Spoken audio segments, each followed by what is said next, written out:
The Otters travel down to Mississippi to take on the Mississippi Mud Monsters. Hello, everybody. My name is Lucas Macklin. Alongside me is myself, and we are at Trustmark Park, the former Mississippi Braves home, the AA affiliate of the Atlanta Braves. And we are here today for the first of three in this beautiful ballpark. You're watching the Papa John's pregame show. Remember, Papa John's is the official sponsor of the Otters pregames and postgame shows, 20 minutes before and 10 minutes after each Otters game day. Take a look at last night's game. The Otters came to hit 17 hits, 18 runs. They had 4 home runs from 4 separate Otters. David Mendham hit one, Keenan Taylor got one, Raymond Gill got one, and Graham Brown hit the final one. Raymond Gill and Graham Brown both hitting theirs in the bottom of the 8th inning to give the Otters enough cushion to win that game. Keenan Taylor had a 4-hit day himself, and Raymond Gill and David Mendham both staying hot. Gill batting around almost 500 already, while David Mendham currently has the most walks in the Frontier League with his league-leading 9 walks, as he had 2 more yesterday. Otters also got a fantastic start from their starter, Parker Brahms. He went 6 strong, gave up 3 runs, was good enough for a quality start. He struck out 8, didn't walk a single batter, pitched 86 pitches, 61 of them went for strikes, and it was good enough to get the win. Bullpen, though, did not play great. They gave up 10 runs in those final 3 innings, 8 earned, ended up with an 18-13 win for the Otters, but a huge win coming as they travel down to Mississippi to try to extend this winning streak, as they have won 2 in a row. Reminder, you're watching the Papa John's pregame show. Papa John's is the official sponsor of the Otters pregame and postgame shows, 20 minutes before and 10 minutes after each Otters game day. We'll be right back after this short break, and when we do, we'll talk about starting lineups.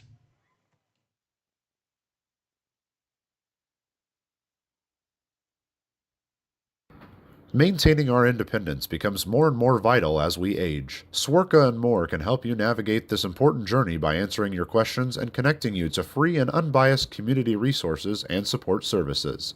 If you are seeking advice for yourself or a loved one, let Swerka be your first call. More information available at swerka.org or by calling 812-464-7800.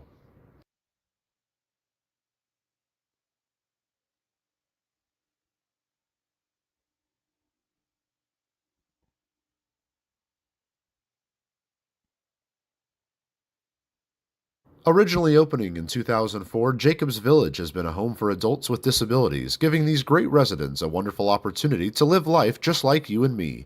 Jacobs Village mission is to continue building a safe, walkable neighborhood community where people with disabilities and older adults can find meaningful relationships, affordable and accessible housing, and activities to keep their bodies and minds engaged. We can't wait to have Jacobs Village at the ballpark on July 3rd for our annual Red, White, and Blue Night. More information on this great community partner is available at jacobsvillage.org.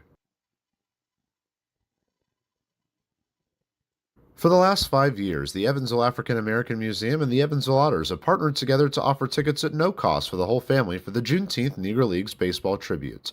All are invited to celebrate Juneteenth with us on June 19th for the annual Salute to the Negro Leagues game. Pre-game activities start at 4:30 with first pitch scheduled for 5:05. For information on these tickets, fans can stop by the Evansville African American Museum at 579 Sandra Matthews Way in Evansville or any local Evansville-Vanderburgh Public Library.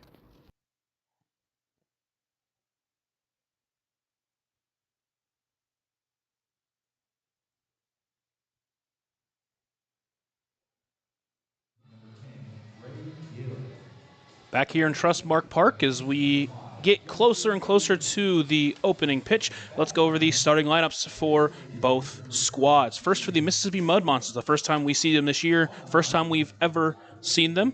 Leading off for them will be their left-handed center fielder, Braylon Skinner. Batting second, their switch-hitting third baseman, Ryan Cash. Batting third and playing left field will be Davis Bradshaw. Batting fourth and DHing today will be the right-handed Tyquan Forbes. Batting fifth and playing first base, batting left-handed is Karel Paz. Batting sixth and playing right field will be Samil De La Rosa. He's batting right-handed today. Batting seventh and playing second base will be the second baseman, Travis Holt. Batting eighth and catching will be the right-handed Nick Hassan. And batting ninth, rounding it out, the shortstop, Caston Furr. Pitching them for them today will be Brandon Mitchell, his first Frontier League start. He will try to get started on the right foot. As for the Evansville Otters, a very similar lineup to yesterday, completely the same except for one change. Alay Camo back at second base and leading off. Graham Brown back in center field, batting second. Mindham still batting third and playing first base. Batting fourth and playing left field will be L.J. Jones. Batting fifth and playing shortstop is Paven Parks. Batting sixth and playing right field is J.T. Benrun. A double and a couple of singles. Mindham had a home run himself as well as a double and a single. The Otters last night in season high 8 extra base hits, 4 doubles, and 4 home runs. Once again, those 4 home runs coming from 4 separate Otters. As we head closer to first pitch around the Frontier League, only one game played this morning. It was Quebec versus Windy City. Quebec won 22-5. They play a doubleheader today, so they'll play once again later tonight as well. Starting pitcher tonight for your Evansville Otters will be John Beamer. He comes back to the mound after his last outing. He went 4 perfect innings, and then in the 5th inning got hit hard by the Gateway Grizzlies, who currently stand at 5-1. That one loss coming against the Otters. So it'd be fun to see what he can do for this Otters squad. Reminder, you're listening to the Papa John's pregame show. Papa John's is the official sponsor of the Otters pregame and postgame shows, 20 minutes before and 10 minutes after each Otters game day. Mississippi Mud Monsters come in off a 3-game Grizzlies, the team we saw in the first series. They stand at 1-3, while the Otters stand at 3-3 after getting back to 500 with last night's exciting win. Once again, getting closer to first pitch. Take a short break. Then it'll be National Anthem and first pitch. You're listening to the Otters Digital Network.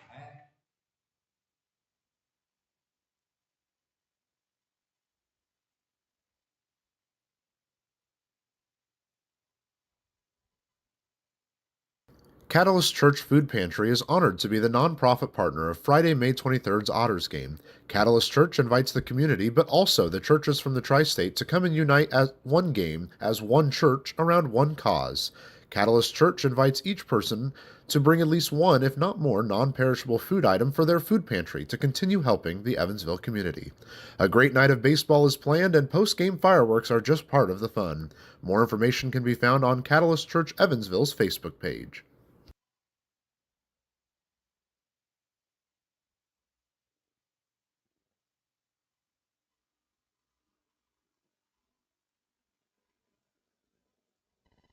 Right now in Vanderburgh County, over 800 children are in the child welfare system waiting for someone to be their voice, and you could be that voice by becoming a court-appointed special advocate, a CASA volunteer. Donating just a few hours a month of your time can change a child's life forever. Vanderburgh County CASA invites you to join them. Stand up, speak out, be for the child, be a CASA. For more information, visit vandcasa.com. That's VAND-CASA.com. Ballet Indiana is made up of local ballet professionals, dedicated parents, and community members in order to provide unique and life-enriching experiences for hundreds of young dancers, while carrying out their mission to inspire a lifelong appreciation for dance for both our dancers and the Evansville community. More information on Ballet Indiana and information about their upcoming performances is available at balletindiana.org.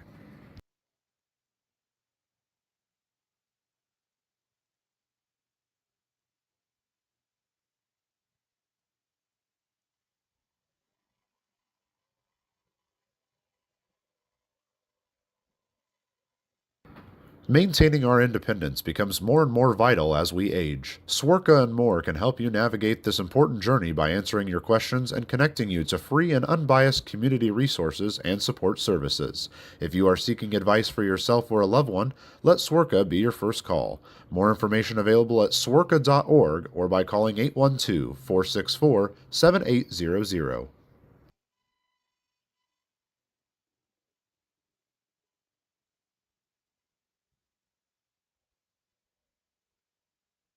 Originally opening in 2004, Jacobs Village has been a home for adults with disabilities, giving these great residents a wonderful opportunity to live life just like you and me. Jacobs Village mission is to continue building a safe, walkable neighborhood community where people with disabilities and older adults can find meaningful relationships, affordable and accessible housing, and minds engaged. We can't wait to have Jacobs Village at the ballpark on July 3rd for our annual Red, White, and Blue Night. More information on this great community partner is available at jacobsvillage.org.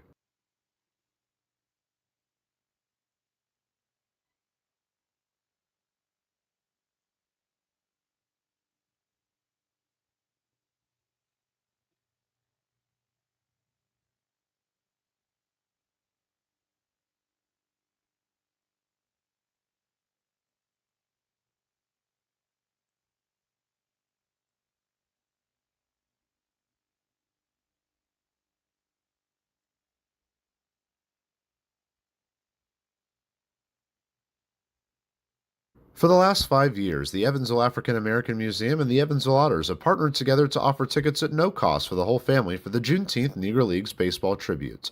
All are invited to celebrate Juneteenth with us on the Negro Leagues game. Pre-game activities start at 4:30 with first pitch scheduled for 5:05. For information on these tickets, fans can stop by the Evansville African American Museum at 579 Sandra Matthews Way in Evansville or any local Evansville Vanderburgh Public Library.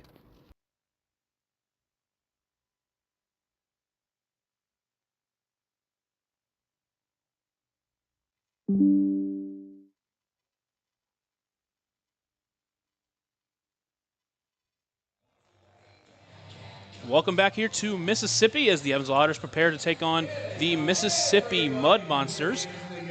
Otters played just last night, traveled overnight into Mississippi, and they look to try to keep this win streak going. Otters started 1-3 on the year, have won 2 straight, and they're about to take the field as the Mud Monsters take the field. We'll get prepared for the national anthem. It's an exciting time here. 2 new teams added this season, the Mississippi Mud Monsters being one of them, the other one the Down East Bird Dogs, and we're excited to see what this team can offer. Currently standing at 1-3, fresh off a sweep against the Gateway Grizzlies. National anthem coming up, first pitch after.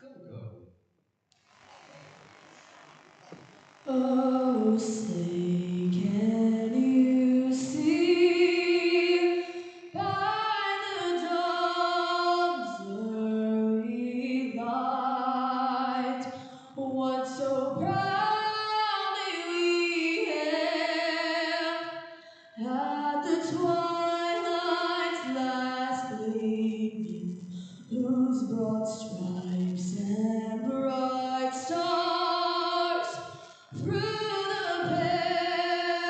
perilous fight o'er the ramparts we watched were so gallantly streaming, and the rockets rang out, the bombs bursting gave proof through the night that our flag was still there. Oh, say does that star-spangled banner yet wave o'er the land of the free and the home of the brave. Whitney Hugo, ladies and gentlemen. Great job. And a big thanks to the SAG. We're here at Trustmark Park, home of the Mississippi Mud Monsters, as we head closer and closer to first pitch. Starting pitcher for the Mud Monsters tonight is Brandon Mitchell. Mentioned this is his first appearance in the Frontier League. Played last year with the YOLO High Wheelers of the Pioneer League. Pitched 80 innings to a 7.28 ERA, had a 5-2 record. Before that, played 5 seasons in college with the New Orleans Privateers of the Southland Conference. In his final season, with New Orleans. He pitched in 101 pitches, started 16 games, pitched to a 3.65 ERA. He struck out 88 and walked 28. Last year with YOLO, struck out 62 and walked 49. And we'll see what he can do today against the Evansville Otters.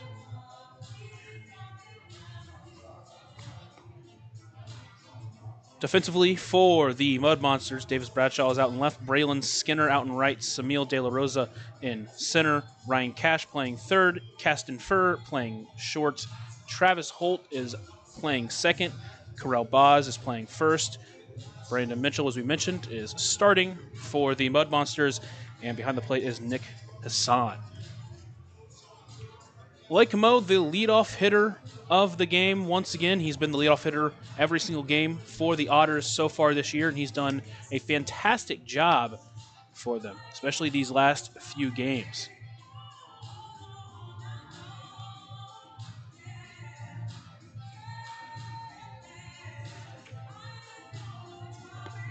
Blake Mo, last game against the Three Rivers Eagles.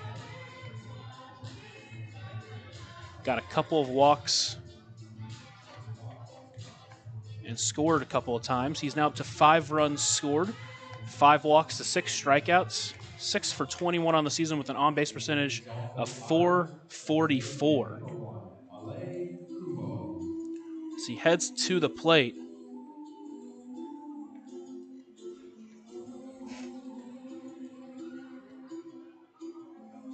.632 local time here. Camo in the left-handed batter's box. Brandon Mitchell onto the mound. He'll look in, and he'll come set and deliver from the windup. And the first pitch is underway as Camo fouls that one off the first baseline behind 0-1. Welcome to the Swamp.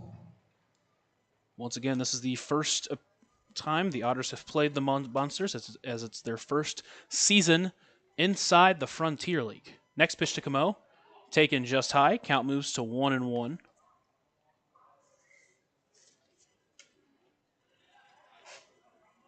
Camo, Brown, Mendham, Jones, the same top 4 it's been the entire season. Next pitch to Camo. That one is a dribbler towards first base. Boz will take it in, and he'll take it himself for out number 1. So with one away, that will bring up the center fielder Graham Brown, who had a fantastic night last night against the Eagles, just like so many other Otters. For him, it was a 3-for-6 night with 4 RBIs, had 2 doubles and a home run. Steps into the right-handed batter's box. First pitch taken in the dirt for ball 1.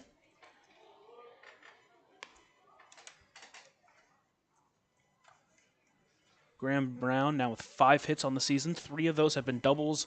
Another one a home run.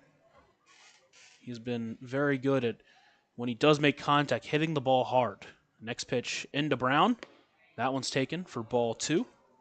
Count quickly 2-0 in favor of Brown.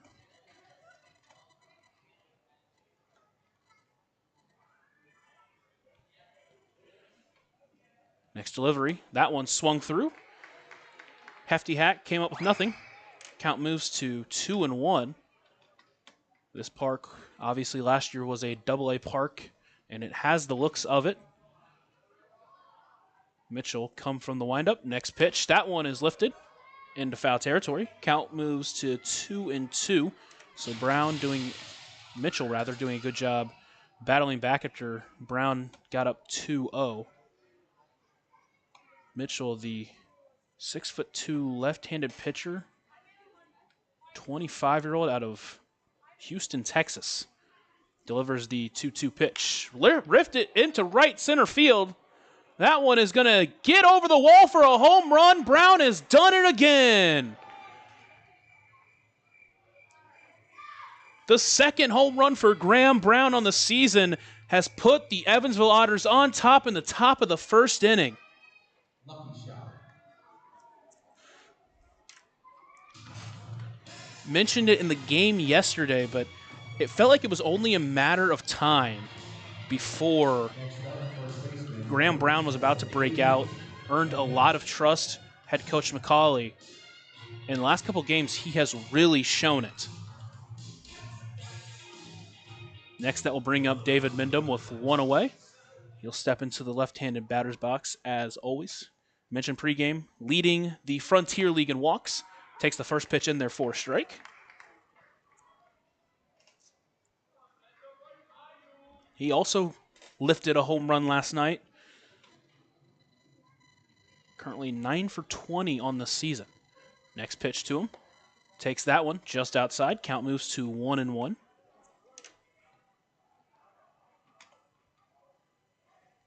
The Otters on a 2-game winning streak, back to 500 as they look to get over 500 for the first time this season. Next pitch into Mindom. That one is taken on the outside corner. Count moves to 1-2 now.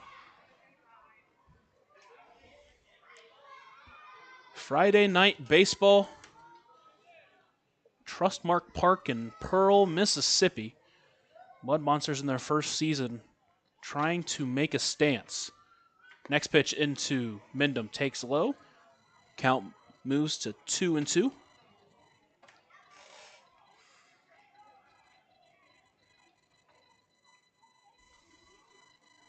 Steps back into the left-handed batter's box. Mitchell comes set and delivers the 2-2 pitch. That one ripped up the middle for a base hit. David Mindom, after that home run from Brown, with a liner up the middle, with one away, that will bring up L.J. Jones. Now batting left fielder, number 20, L.J. Jones. Because his last name Jones, they're playing Mr. Jones in the ballpark. L.J. Jones looking to continue his streak of big hits. 6 RBIs on the season for the Otters early here. First pitch, that one is taken for a strike. Count moves to 0-1.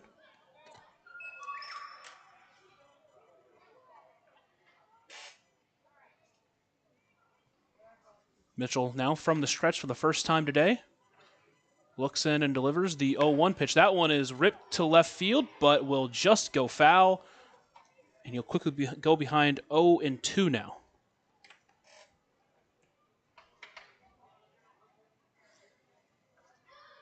L.J. Jones was brought in after spending 3 seasons, getting as high as AA in the St. Louis Cardinals organization. Brought in to be the big bat-to-bat behind David Mindom. And so many times he will come up, there will be a runner on first. Next pitch into him. That one is lifted into right center field. It's going to get down for a base hit. Gets into the gap. It's going to be cut off by Skinner, but Mindom will jog into third. And so quickly, the Otters continue to build with runners on first and third and only one away, and it brings up the power-hitting Pavin Parks. Next up, shortstop, number 11, Pavin Parks. That one was lifted well above the second baseman, Travis Holt. No chance for him to make a play there.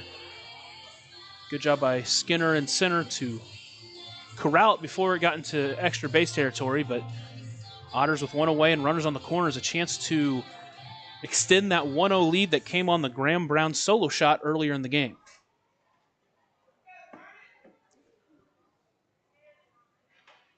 Parks in the left-handed batter's box. First pitch in, taken in there for strike 1.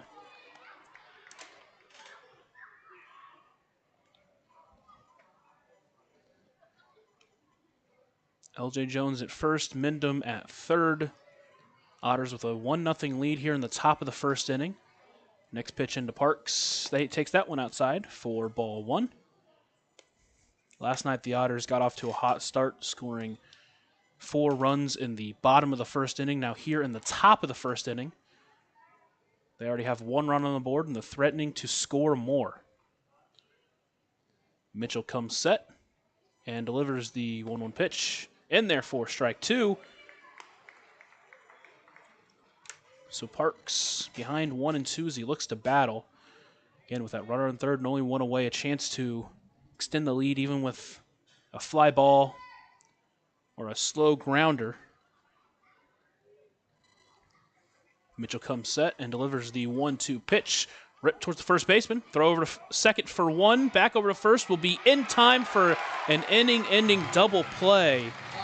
So the Otters get one on the Graham Brown home run, but the double play ends the threat. The Otters currently lead 1-0. You're listening to the Otters Digital Network.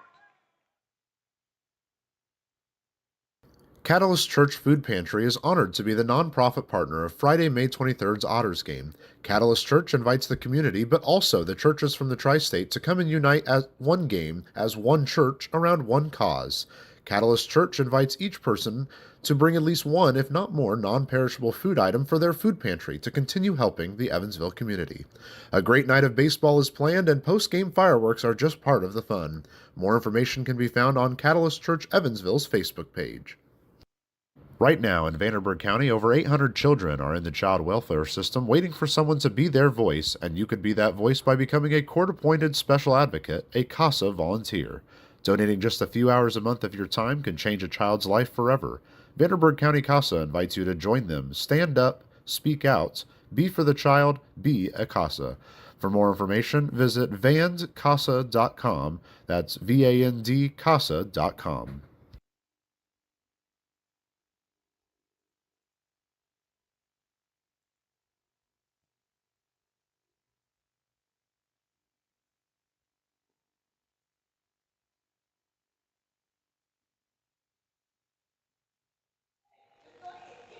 Back in at Trustmark Park as the Otters lead 1-0, and they give their starter John Beamer a 1-0 lead before he even touches the mound. John Beamer in his last start went 4 perfect innings before the Gateway Grizzlies got onto him.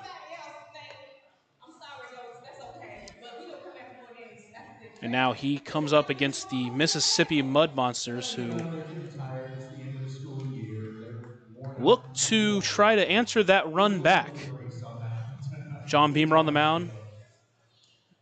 Justin Felix behind the plate. That is your pitcher-catcher battery duo, sponsored by the Answer Auto Repair East. Find all your battery needs at the Answer Auto Repair East, or call their home number. First batter for the Mud Monsters will be Braylon Skinner, the center fielder. He'll bat in the left-handed batter's box. Skinner is coming off a season with YOLO in the Pioneer League, where he hit .298 with a .379 OBP, 8 home runs, stole 41 bags that year, and only got caught stealing 14 times. So far this year, he has a 300 OBP, walked a couple of times, he's stolen a couple of bases, and hasn't been caught yet. First pitch in for Beamer is in there for strike one.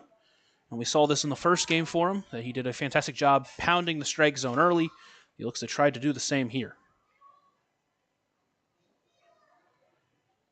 Beamer comes set and delivers quickly. 0-1 pitch. Taken just high.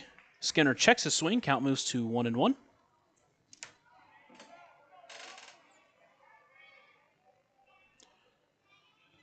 Beamer from the windup delivers the 1-1 pitch. Ripped up the middle for a base hit. So a leadoff base hit for the Mud Monsters. They look to try to answer that run in the top of the first inning with one of their own. And that'll bring up the switch-hitting Ryan Cash. He'll be hitting in the left-handed batter's box against the right-handed Beamer.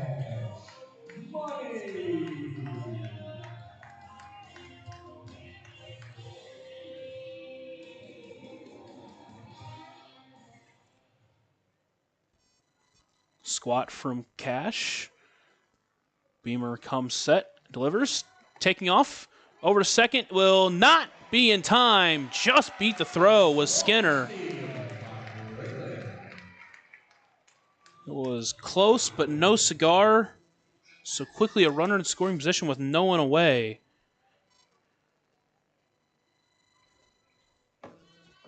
And Beamer has some work to do to get out of this one. He'll look into Felix. And he will come set and deliver the 1-0 pitch. That one's taken just high for ball 2, so quickly behind 2-0 against the number 2 hitter Ryan Cash. Cash in his second season rather, in the Frontier League, first with Mississippi. 2-0 pitch is taken just on the outside corner for a strike. Gets the call. Count moves to 2-1 now. Last year with Tri-City, hit .250 with a .346 OBP. Walked 37 times, struck out 57 times. Currently at a .316 OBP in this young season. Next pitch inside, just missed hitting him. Great stop by Felix to keep the runner at second.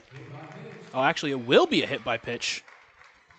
Looked like initially that he missed it, but it did come in and hit him. So now, all of a sudden, runners on first and second, no one away as the Mud Monsters continue to threaten. Up is next is Davis Bradshaw. Bradshaw is a former 11th round pick by the Miami Marlins, where he spent 6 seasons getting as high as AAA ball with the Marlins. This is his first season in independent ball out of that. Beamer in a jam will come set and deliver the first pitch. Bradshaw squared around a bunt, pulled it back. Ball was inside. Count moves to 1-0. Bradshaw in this young season is at 500 OBP with 5 hits and 11 at-bats. Walked once, struck out 3 times, scored 3 times. Beamer comes set and delivers to Bradshaw, and that one is lifted into left field. Pavin Park's running out, LJ Jones running in, and Jones will make the grab for out number 1. So a big out number 1 for John Beamer in this one. Will bring up the cleanup hitter, DHing Taekwon Forbes. He's from the host city of Hattiesburg. It's number 10, Taekwon Forbes. Forbes, also a former draft pick. He was drafted in the second round of the 2014 MLB draft by the Texas Rangers. Never made an MLB start, but got as high as AAA. That was within the Chicago White Sox organization. Beamer comes set, delivers the first pitch to Forbes. Curveball just missed. Count moves to 1-0. That one just missed on the inside part of the plate. Almost got back in, but didn't. Braylon Skinner, the speedster, at second. Ryan Cash at first with 1 away. Beamer trying to escape this jam. Next pitch to Forbes. Pulled the string on him. Out in front. Count moves to 1-1.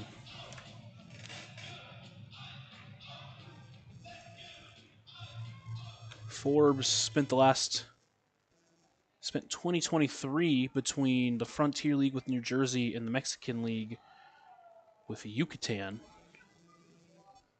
Last year was in the Mexican League as well.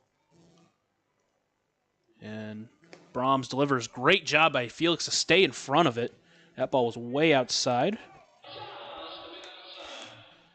But Felix, great job once again, keeping that ball in front of him, keeping the runners where they're at. Count at 2-1 here in this bottom of the first inning. Otters lead 1-0 on a Graham Brown solo shot. But the Mud Monsters looking to cut that lead down. Next pitch to Forbes. Taken just low. Count now at 3-1. Runners on first and second, only 1 away.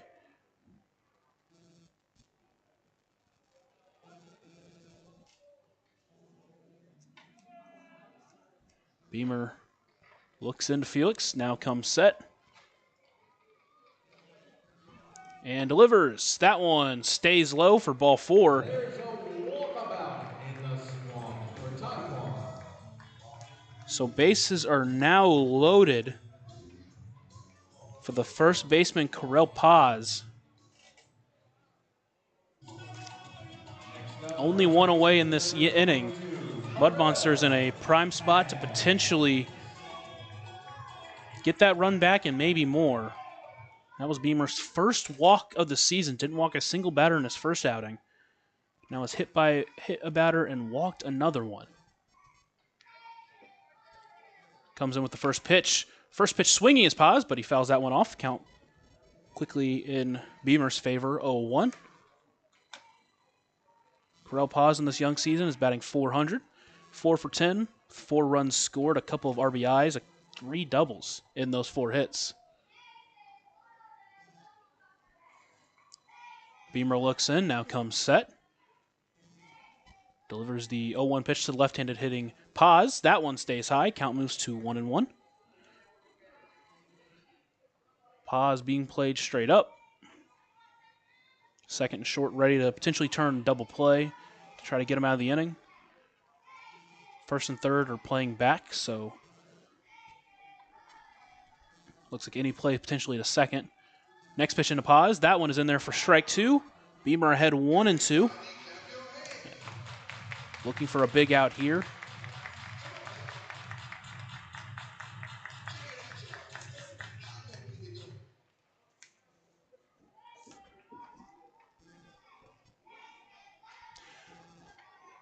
Paz steps in.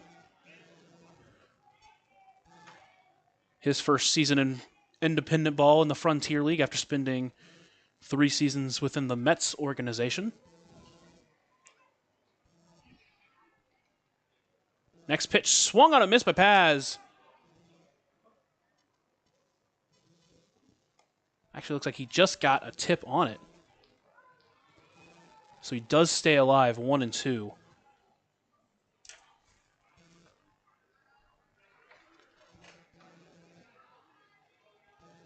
So Beamer ahead, 1-2 of Correll Paz.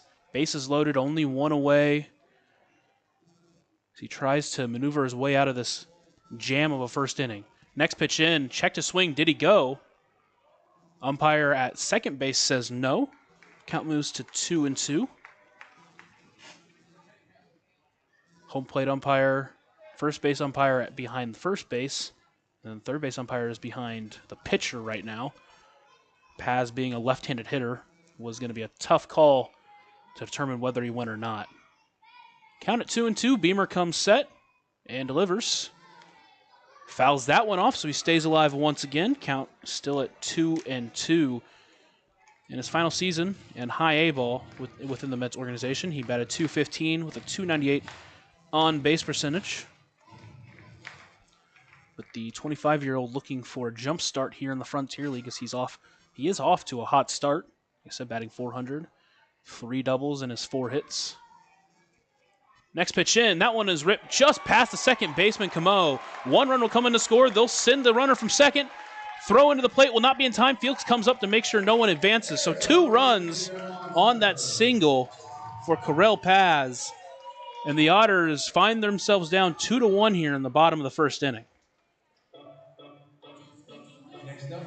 Skinner scored from third. Ryan Cash scored from second. Taekwon Forbes moved over to second base. Correll Paz will now be at first. And that'll bring up Samil De La Rosa.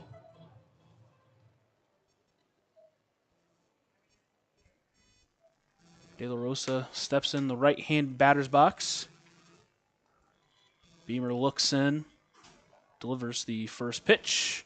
Taken in there for strike 1 as he gets ahead of De La Rosa, 0-1. It's only the second hit of the inning for the Mud Monsters. They've gotten on by walk and hit by pitch otherwise. Beamer comes set. Delivers the 0-1 pitch into De La Rosa. That one catches the corner of the zone. Quickly ahead 0-2. And this is the Beamer we saw in the first 4 innings. Just pounding the zone, hitting the corners.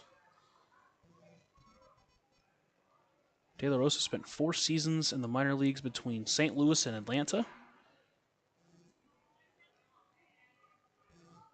Beamer comes set, delivers the 0-2 pitch. Swung on a miss for strike 3. So a big out, number 2. Brings up the second baseman, Travis Holt.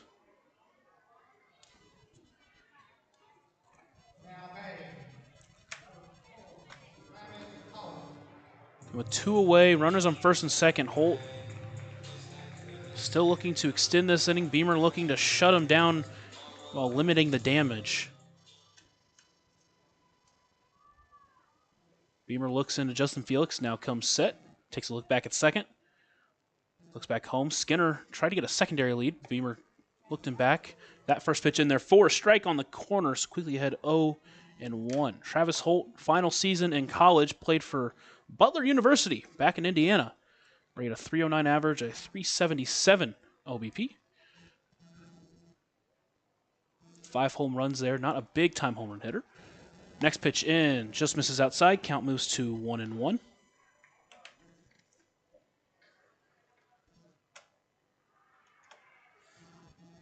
The Otters in this bottom of the first inning currently down 2-1 as Otters got on the board with a Graham Brown solo shot. But the Mud Monsters have battled back to take the lead here in the bottom of the first inning. Next pitch from Beamer in there for strike 2. Quickly ahead 1-2. Trying to get his way out of this first inning. A leadoff single followed by a hit by pitch. Got Davis Bradshaw on a fly out to left field. Then a walk by Tyquan Forbes loaded the bases. Next pitch in. Dribbler to third base, but foul, so he just stays alive. Count still at 1-2. The walk to Forbes, and then Correll Paz with a single that scored 2. Gave the Mud Monsters their 2-1 lead currently. Last year, Holt spent time between 2 separate Pioneer League teams. Spent times with the Billings Mustangs and the YOLO High Wheelers before joining the Mud Monsters this season. Beamer looking in. He'll take a step off and regroup himself. Count 1-2 here to Travis Holt. Runners on first and second. 2 away here in the bottom of the first inning. The Otters currently trail 2-1. Beamer looks in, comes set. Huge lead over there at first for Paz. Next pitch in, taken for strike 3, so he gets him looking. And 2 strikeouts to finish off the inning, but not before the Mud Monsters get 2 and take the lead 2-1 here. You're listening to the Otters Digital Network.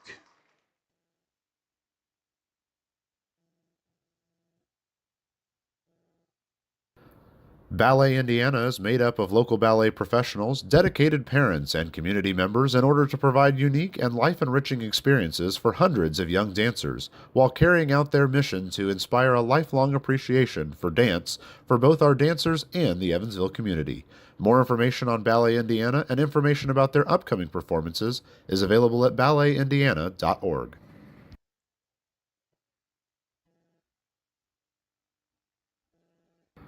Maintaining our independence becomes more and more vital as we age. Swerka and More can help you navigate this important journey by answering your questions and connecting you to free and unbiased community resources and support services.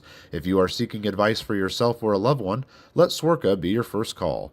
More information available at swerka.org or by calling 812-464-7800. JT Benson leading it off here for the Otters in the top of the second inning. Otters currently trail 2-1 here after a run from a Graham Brown solo shot. Gave the Otters a 1-0 lead. Correll Paz 2 RBI single. Got the Mud Monsters on the board and gave them the lead. But the Otters coming back here in the top of the second inning as they look to stay hot. It'll be JT Benson leading them off. He was the first Otter at a home run this year. And really with that home run, it felt like the floodgates opened because the night after, the Otters went and hit 4 more home runs the next night. JT Benson on the year at a .385 on-base percentage, 6 hits and 21 at-bats, a double, a home run, 4 RBIs, 3 runs scored, and he had a stolen base last night. Really, you can just look up and down the lineup from last night's game, and everyone had a fantastic game. JT Benson was another one of those. Went 1 for 3, had 2 runs, a walk. Really, compared to some of the other stat lines, is a little bit lower, but still a fantastic game nonetheless. So, fantastic game top to bottom. Look to try to get some of that here as they trail 2-1 here in the top of the second inning as they look to try to come back. JT Benson steps into the right-handed batter's box to get us started here in the second inning. Just hit 7 o'clock Central Time as Benson leads off this top of the second inning. First pitch from Mitchell, taken low for ball 1. Brandon Mitchell, like I said, first appearance in the Frontier League. Not known for his excellent control. So the Otters can take advantage of that. Next pitch, that one is ripped into right center field. On the move and making the grab will be Samil De La Rosa. So quickly, 1 away for the Otters here in the top half of the second inning. And that will bring up Raymond Gill.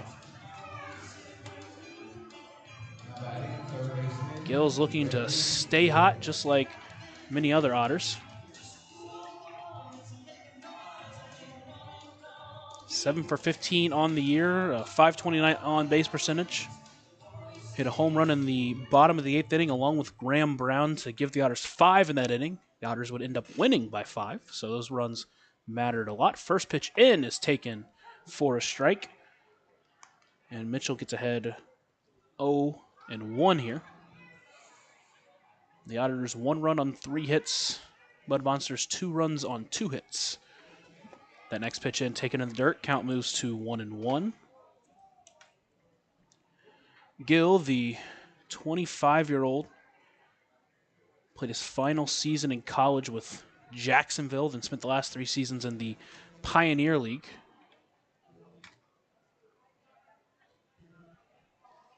Next in from Mitchell. Checked his swing. Doesn't matter, it's a strike. Count moves to 1-2. Gill had a 4 RBI night last night with the 2-run home run. Had an RBI double as well. That one's taken just outside. Count moves to 2-2. So Gill doing a good job playing the zone, waiting for his pitch. Mitchell comes set, delivers from the windup. That one just hit the outside corner for strike 3. So the first strikeout for Brandon Mitchell on the night is a strikeout looking. And quickly 2 away here in the top half of the second inning leads to Justin Felix. Felix got the night off last night, but has been fantastic for the Otters in this 8-hole at just getting on base. On-base percentage stands at .400. 3 walks on the year. Has an RBI and a run. And 10 at-bats. First pitch from Mitchell as he works quickly. That one's taken bottom half of the zone for strike 1.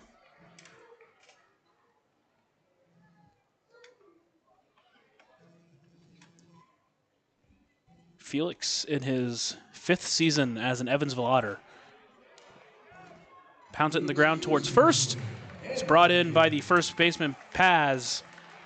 And 1-2-3 inning there for the Otters. As they go quietly in the top half of the second, you're listening to the Otters Digital Network.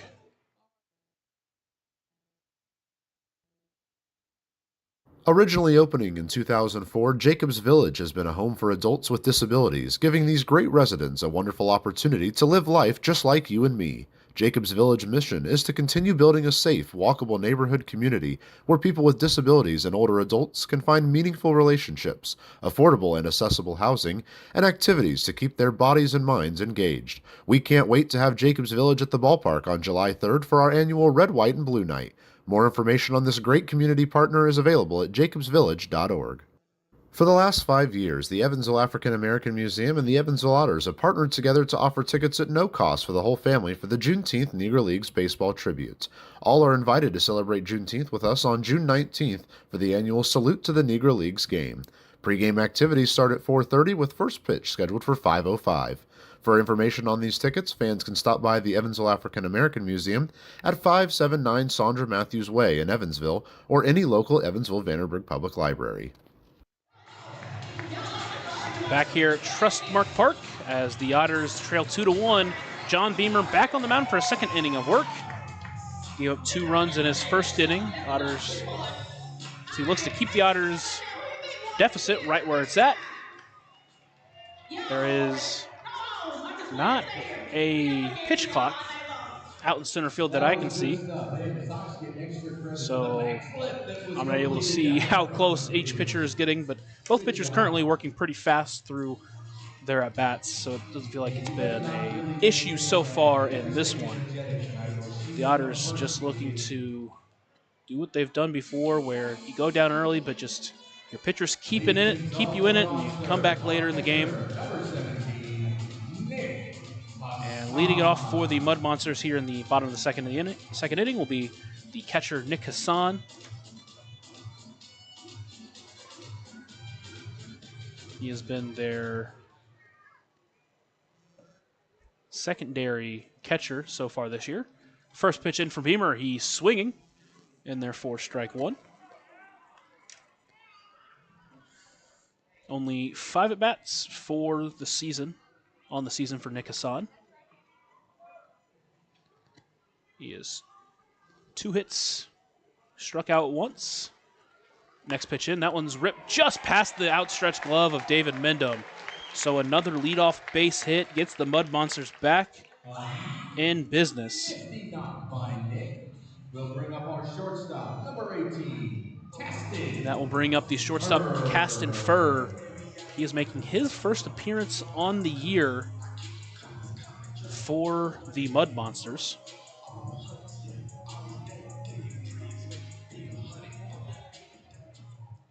Beamer takes a look in, takes a deep breath, takes a look over at first now. Now comes set. And delivers the first pitch, taken inside for ball 1. So behind of Furr, he is 1-0. Furr finished up his college career at Louisiana Tech. He had a .409 on-base percentage.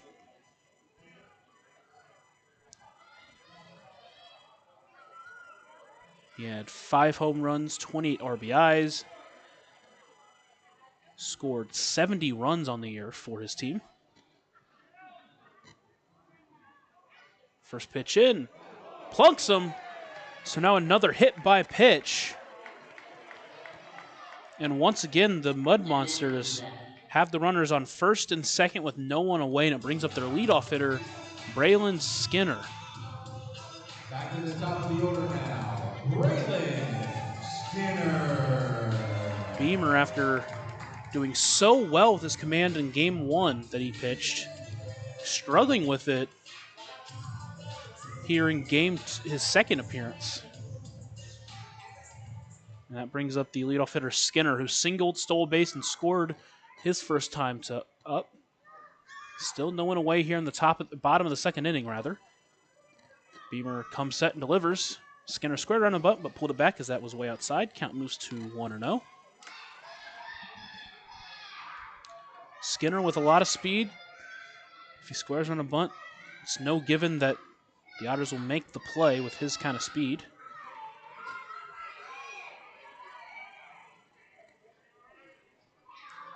Beamer comes set again. Takes a look at second, now back in and delivers. Skinner squares on a bunt again. Puts it perfectly down the third baseline, but hits the grass and goes foul. If it didn't hit that grass off that awkward angle, looked like it might have stayed fair. Would have been a tough play for Gill there.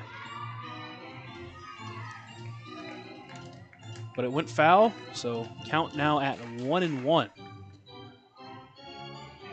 Skinner spent 2 seasons at Mississippi State before transferring into Memphis for his final collegiate season, where he bat .270 with a couple of home runs, 22 stolen bases in that year. 1-1 pitch into the left-handed Skinner. Swings at the curveball. Count moves to 1-2. That hit for Skinner was his 5th single on the year. Once again, came around to score after that base hit. Got his 3rd stolen bag. And quickly there'll be time. Looks like a ball got away into foul territory. Loose baseball. Not sure where that one came from, but an attendant came and picked it up. So Beamer will reset. 1-2 count ahead of the leadoff hitter, Braylon Skinner. Runners on first and second, no one out yet. Beamer comes set, delivers the 1-2 pitch. Skinner fouls that one off right towards the Otters dugout. Thankfully, there was a wall in front of the coaches there because it may have hit one of them. Count still at 1-2 as Skinner continues to battle here.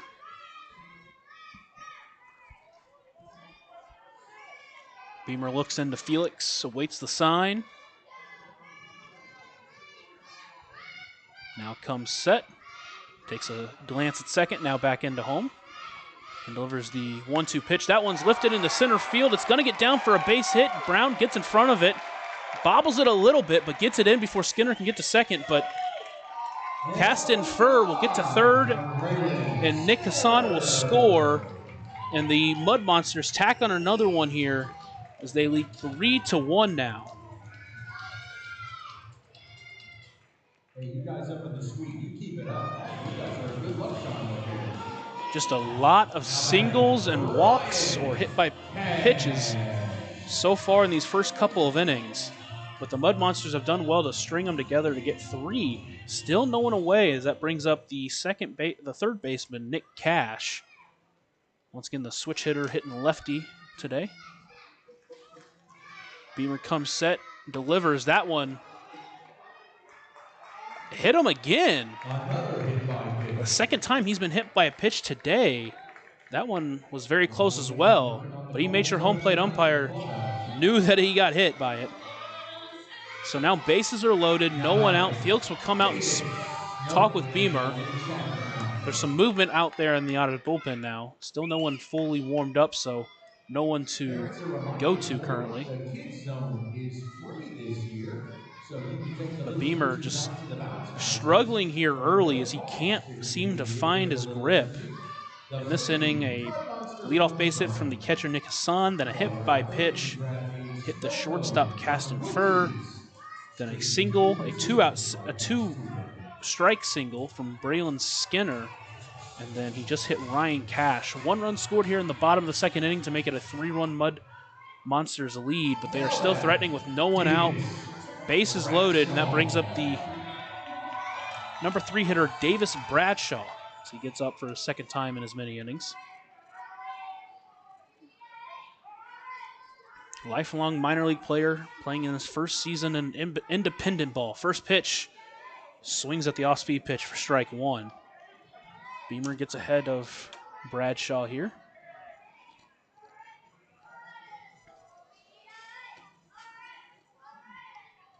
Beamer looks in, now comes set, and delivers the 0-1 pitch. Hits the zone there for strike 2. Count moves to 0-2 quickly,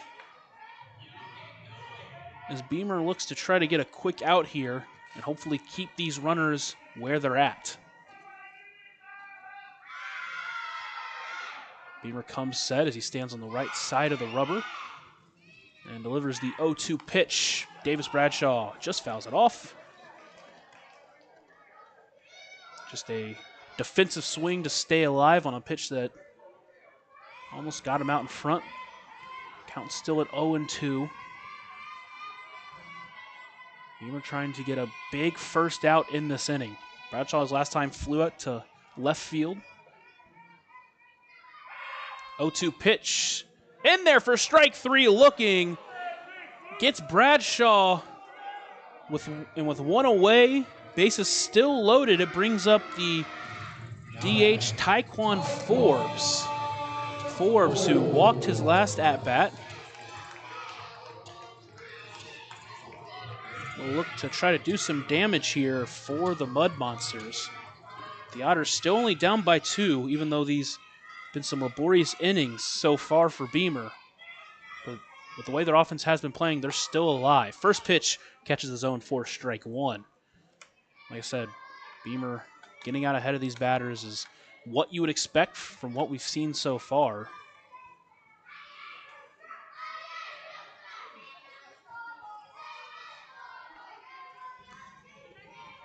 Beamer looks in and delivers the 0-1 pitch. Felix has to dive out to get it, but keeps it in front of him. Count moves to 1-1.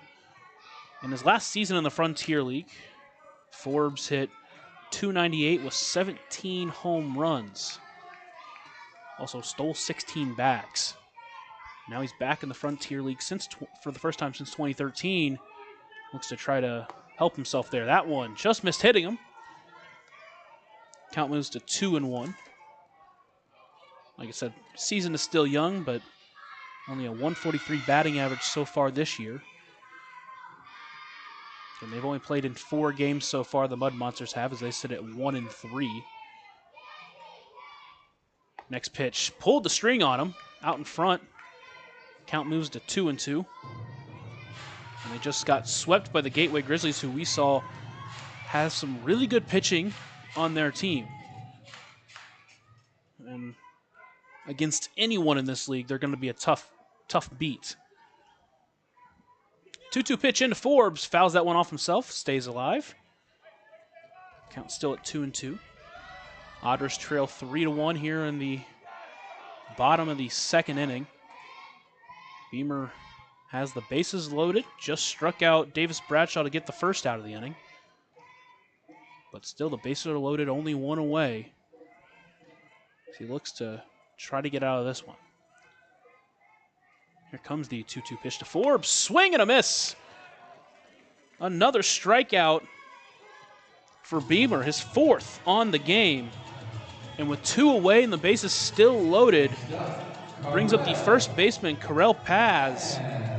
And Beamer is only 1 out away from getting out of this with minimal damage sustained.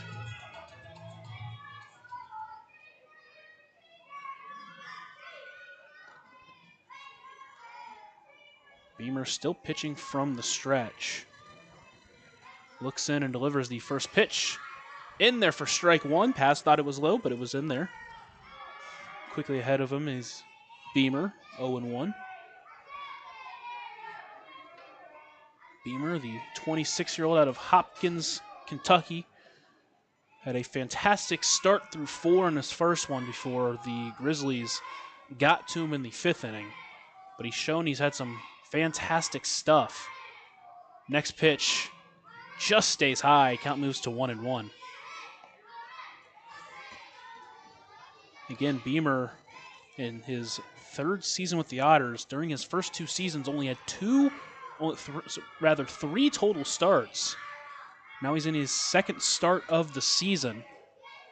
Next pitch in, fouled off himself.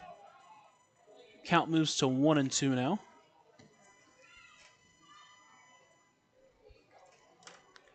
And Paz will step out of the batter's box and give himself a second. After that one, he fouled off his, I believe his front foot. Now he's walking around trying to get steady on it. That one can always hurt, getting hit by a ball no matter where it comes from, especially if you hit it directly off yourself. He'll walk up to the box, mess with his gloves, and step back in. The lefty Paz. There's a 1-2 count here. Bases are loaded, 2 away. Otters trail 3-1 as the Beamer looks to get out of this inning with minimal damage sustained. Here comes the 1-2 pitch. That one a chopper over to Camo. He'll toss over to Parks for out number 3. So the Otters get out of the inning only giving up 1 run. Considering everything, that has to be a win. They come back to the top of the 3rd inning, look to strike back. You're listening to the Otters Digital Network.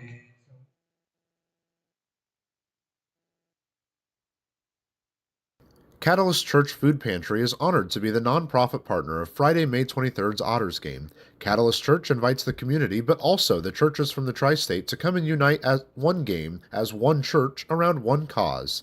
Catalyst Church invites each person to bring at least one, if not more, non-perishable food item for their food pantry to continue helping the Evansville community. A great night of baseball is planned, and post-game fireworks are just part of the fun. More information can be found on Catalyst Church Evansville's Facebook page.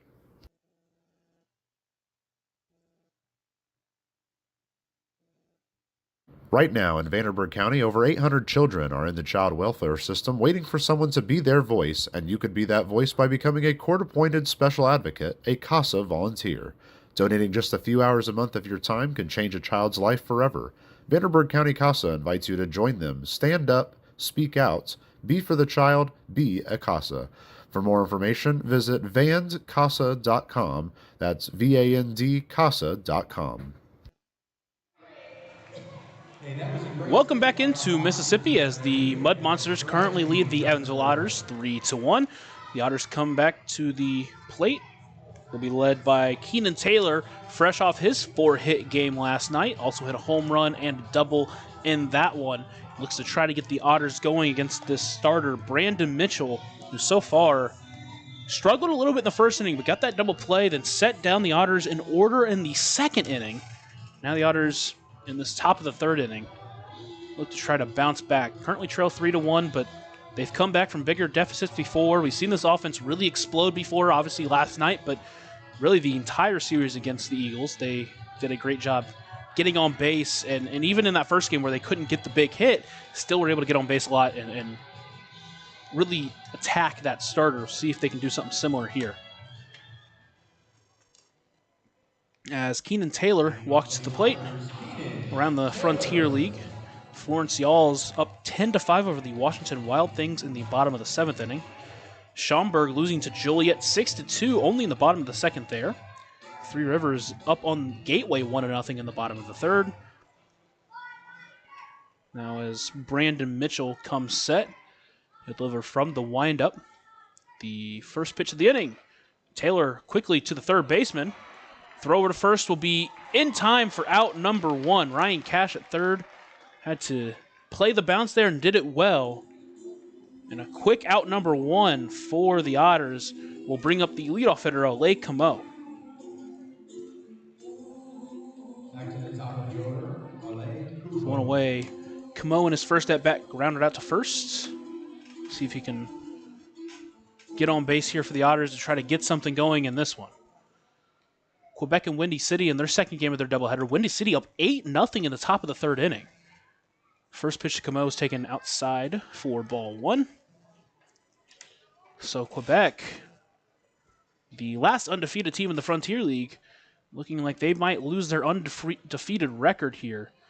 But again, that one's still early, and we know Quebec can score a lot. They scored 22 earlier in the day against Windy City, so we'll wait and see. Next pitch, that one's taken outside. Quickly ahead of Mitchell is Camo, 2-0. Down East is beating New Jersey 8-0 in the bottom of the 6th inning. Bottom of the 7th, Sussex County is losing to Tri-City 4-3. Next pitch in, that one's a bouncer to third base. It's going to stay fair, and another ground out to third for Ole Camo. And quickly, there are 2 away once again. That will bring up the home run hitter, Graham Brown. Hit one in the first inning, got the Otters off and running. And then it felt like the Otters might have another big game, but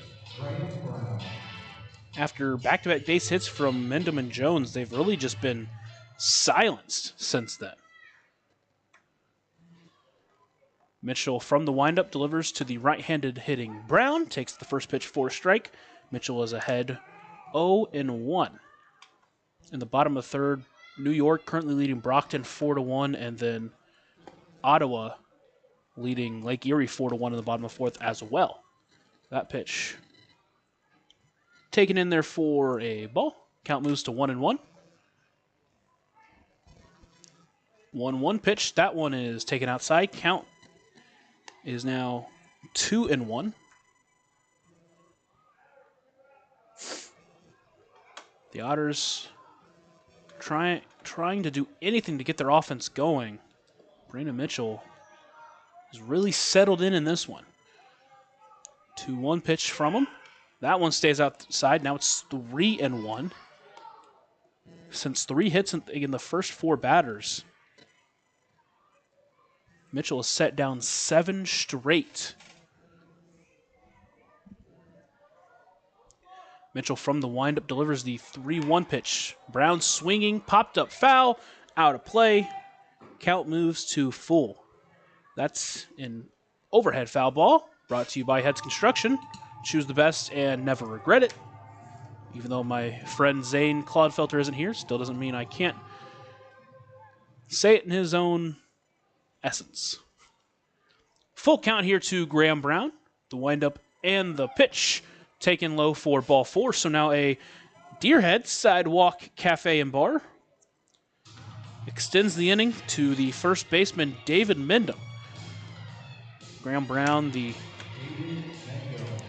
a speedster, can steal a base, and we'll see what he wants to do here. 22 stolen bags and 30 attempts while he was at Coastal Carolina. He's hasn't attempted a stolen base so far this year. First pitch into Mendham. First pitch swinging as he fouls that one back. He gets behind 0-1.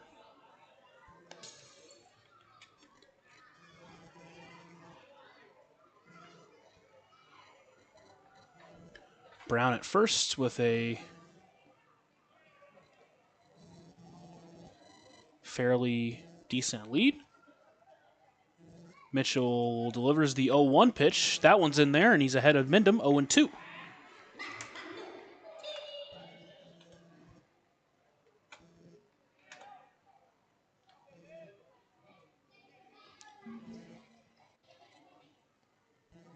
Mendham in the left-handed batter's box has to battle here. Graham Brown at first, 2 away here. Brown will take off. That one's low. Throw to second will not be in time as Brown gets under the tag. And a stolen base for Graham Brown, his first on the season. Now the Otters have a runner in scoring position. That pitch was low. So Mendham still behind 1-2 here as he looks to battle.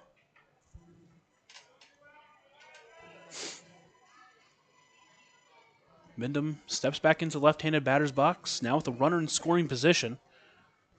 Again, Otters only trailing by 2 here. Swing and a miss at that one as Mitchell pulled the string on him. So a strikeout gets the Mud Monsters out of that inning. The Otters still trail 2 as we head to the bottom of the 3rd inning. You're listening to the Otters Digital Network.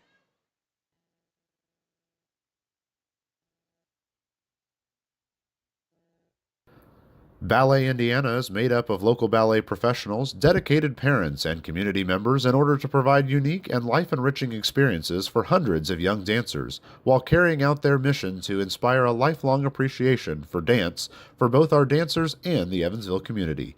More information on Ballet Indiana and information about their upcoming performances is available at balletindiana.org. Maintaining our independence becomes more and more vital as we age. Swerka and more can help you navigate this important journey by answering your questions and connecting you to free and unbiased community resources and support services. If you are seeking advice for yourself or a loved one, let Swerka be your first call. More information available at swerka.org or by calling 812-464-7800. John Beamer is out there for a 3rd inning of work as he looks to try to get into a groove here and keep the Otters' deficit only at 2.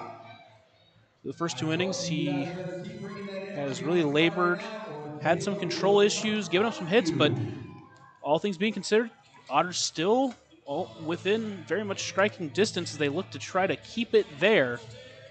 Beamer, the starting pitcher, his 2nd start of the year, trying to just keep the Otters in it, let the hitters hopefully get into a groove and get something going. But the starter on the other side, Brandon Mitchell, has really settled in and stifled this Otters offense.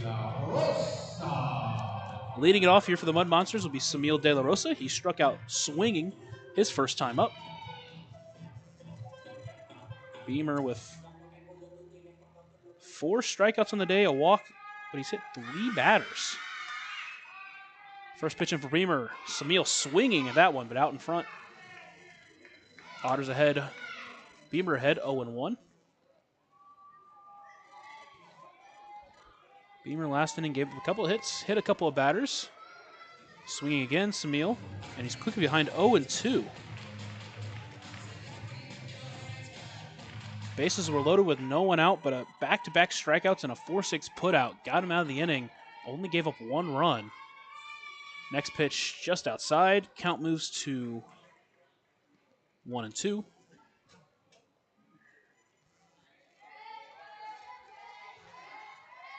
Beamer trying to set down his 4th in a row from the windup and delivers. That one just didn't get back inside the zone. Count stays at 2-2. De La Rosa, mentioned, struck out his first time up. That one is hit towards Parks on a bouncer. He'll take it in. Throw to first will be in time, but a bouncer, and Mindom can't come up with the dig. So De La Rosa gets on, and the leadoff batter once again is on base. Thank you. Thank you very much. And that will bring in the second baseman, Travis Holt, who struck out looking his first time. Next up, Travis Holt. That one will be an error on the Otters.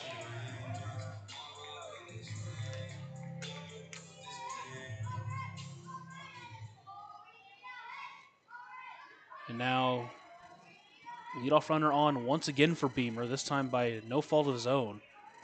First pitch in. That one is lifted into center field, and Travis Holt will get a base hit on the first pitch he sees. So once again, runners on first and second and no one away to start an inning for John Beamer. The third straight time there have been runners on first and second with no one away to start an inning.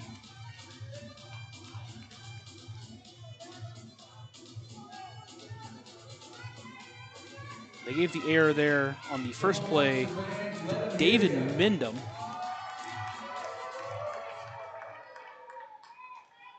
So an E3 and then a base hit, have runners on first and second, no one out for Beamer. Brings up the catcher Nick Hassan, who singled his first time up. First pitch in, first pitch swinging, but he fouls that one off towards the third baseline. And he's behind 0-1.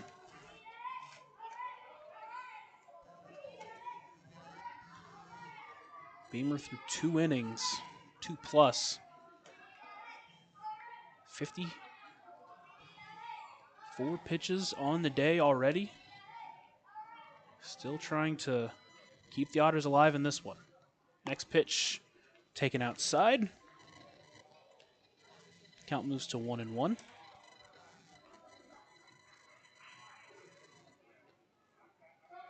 Beamer, a former MLB draft pick, was picked in the 29th round in 2019. Next pitch in, that one's outside. Bounced off Felix's glove, but kept close enough. Runners don't advance.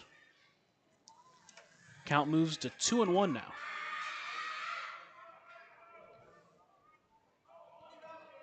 Beamer taking his time back to the mound.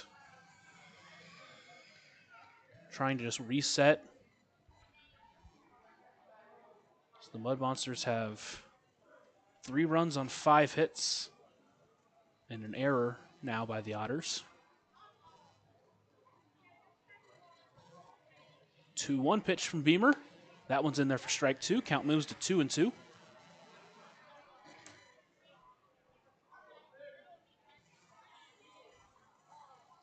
Hassan, the catcher, back in quickly. Singled and scored his first time around. Comes the next pitch. That one's fouled back as he stays alive. Count stays at 2-2.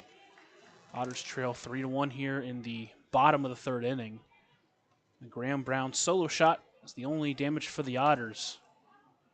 And really, since back-to-back hits after that from Mindom and Jones, the offense has been mostly quiet. Beamer comes set, delivers the 2-2 pitch. Swing and a miss by the catcher. Oh, they call it a foul tip, but they say Felix didn't catch it. So Hassan stays alive again. I thought Felix caught it, but I guess not. Count still at 2-2. Still no one out. De La Rosa at second. Travis Holt at first. Beamer on the mound will look in once again, and he'll come set. And deliver the 2-2 pitch. That one's chopped towards Camo. Over to second for 1. Throw to first will be in time for a double play. It's a Hoosier Lottery double play for the Otters, and quickly there are 2 away now. A 4-6-3 double play. Gets 2 outs De La Rosa will advance to third. Next up, Caston That will bring up the Furr. shortstop, Caston Furr, in his first start of the season. Got hit by a pitch in his first at-bat. Quite a welcome to the Frontier League, will ya? First pitch in. Curveball just stays high. Count moves to 1-0.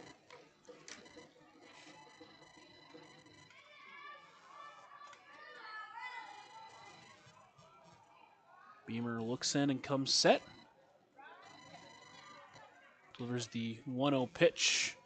That one just misses. Count moves to 2-0 now.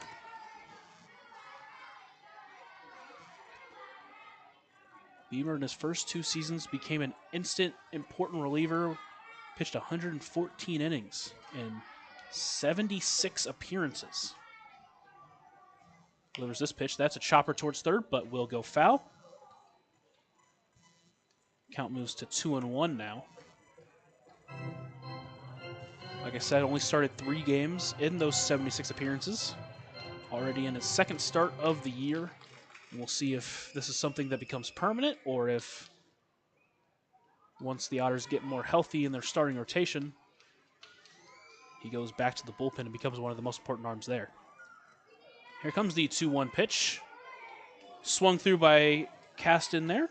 Count moves back to even at 2-2.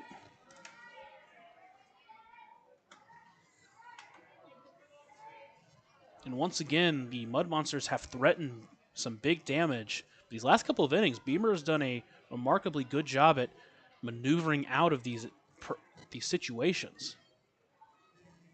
2-2 pitch into Furr. That one fouled back, stays alive. Count stays at 2-2.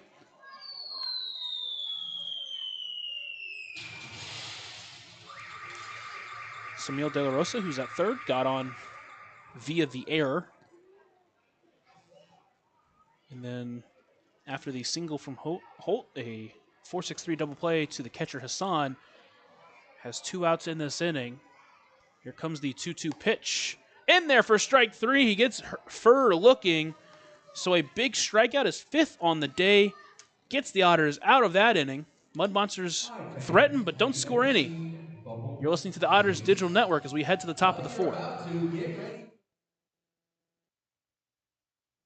Originally opening in 2004, Jacobs Village has been a home for adults with disabilities, giving these great residents a wonderful opportunity to live life just like you and me. Jacobs Village mission is to continue building a safe, walkable neighborhood community where people with disabilities and older adults can find meaningful relationships, affordable and accessible housing, and activities to keep their bodies and minds engaged. We can't wait to have Jacobs Village at the ballpark on July 3rd for our annual Red, White, and Blue Night. More information on this great community partner is available at jacobsvillage.org. Back here at Trustmark Park in Pearl, Mississippi, as the Mud Monsters currently lead the Evansville Otters 3-1 through 3 innings. The Otters got on board first with a Graham Brown solo shot, then got back-to-back hits from David Mindham and L.J. Jones, but a double play ended the inning there. And since then, the starter for the Mud Monsters, Brandon Mitchell, has really set in.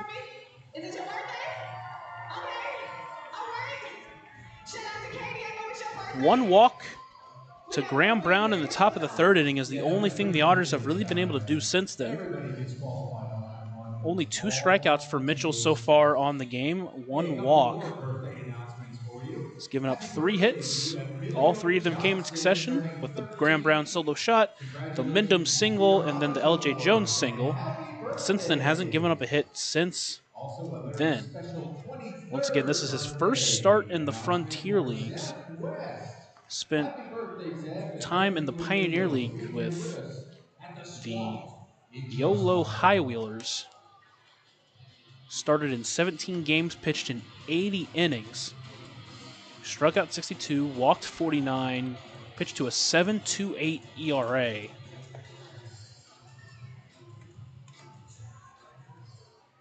Played 5 seasons in New Orleans for college, the New Orleans Privateers. And now is pitching here for the Mississippi Mud Monsters in their first season. so far has given up 1 through 3 innings, and LJ Jones will be the leadoff hitter for the Otters. Once again, just trying to get something going here in the top of the 4th inning. Mitchell comes set and delivers from the windup. First pitch, rip right towards the third baseman. Cash struggles to pick it up, but does get it. Throw to first will be in time, so a 1-out ground out there. Quickly has 1 out for the Brandon Mitchell. And that will bring up Paven Parks. With 1 away already here in the top of the 4th inning, Mitchell has really cruised pitch-wise.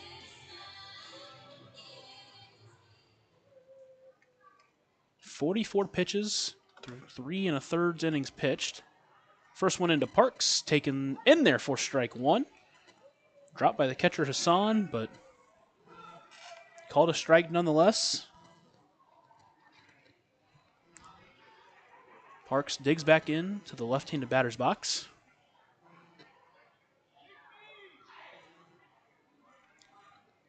Next one, swung on a miss. Parks quickly behind 0-2 now.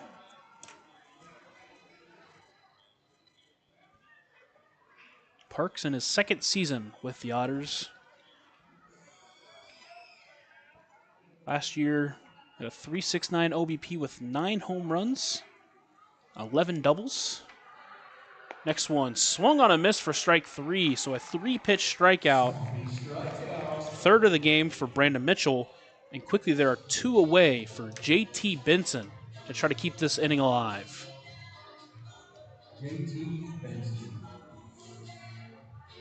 Benson, the 23-year-old speedster out of Louisville, Kentucky, hit the very first home run for the Otters on this young season. Flew out to right field in his first at-bat. First pitch taken for a ball. He's quickly ahead 1-0. The Otters, once again, just can't get anything going against this starter. Mitchell from the windup. That pitch in there for strike 1. Count moves to 1-1 now.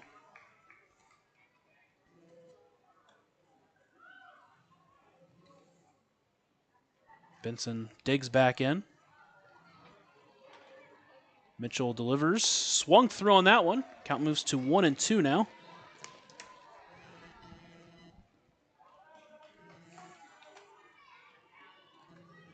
Benson back in the right-handed batter's box. The left-handed Mitchell delivers the 1-2 pitch inside for ball 2. Count moves to 2-2.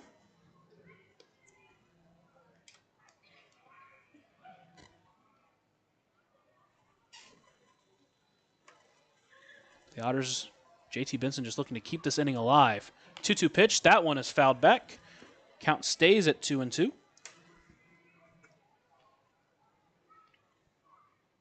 Benson will take time and reset and try to, like I said, just keep this inning alive for the Otters. Keep trying to work this count on this starter. It was really flown through the first 3 2/3 innings. Mitchell from the windup delivers the 2-2 pitch. That one is swung on a miss for strike 3. So back-to-back strikeouts gets the Otters out of the top of the 4th inning. You're listening to the Otters Digital Network. When we're back, we'll head to the bottom of the 4th.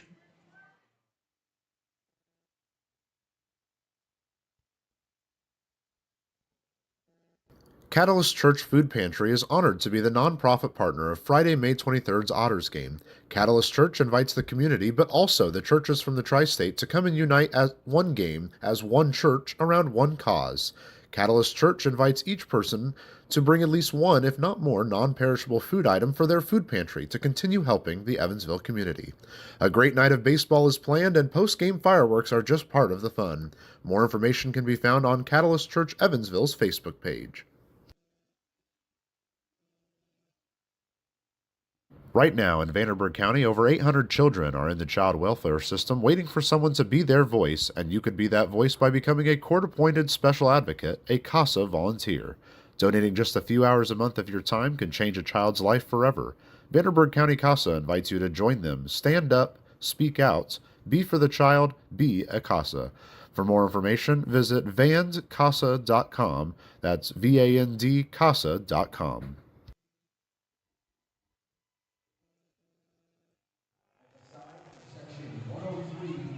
Back here in the bottom of the fourth inning, as the Otters still continue to trail 3-1. John Beamer out there for his fourth inning of work.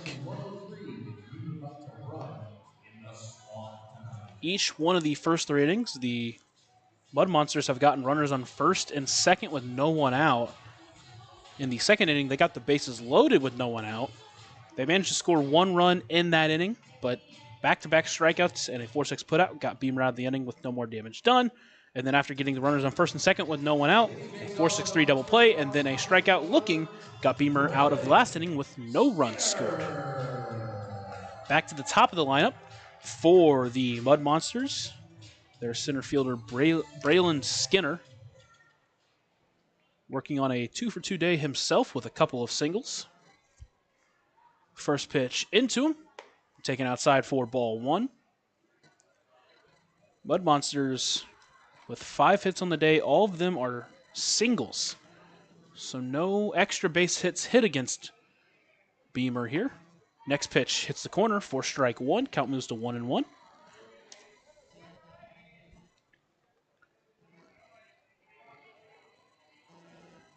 Beamer comes set and delivers the 1-1 pitch.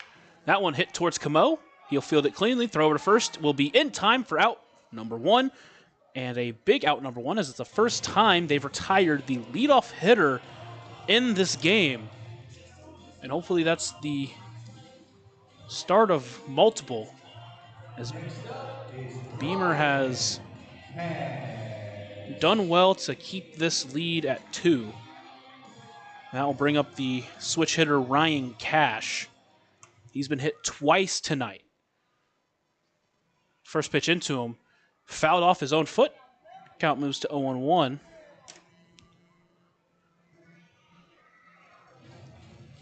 So quickly ahead of another batter here, as Beamer continues to work here into the fourth inning. From the windup and delivers the 0-1 pitch. That one stays low. Count moves to 1-1.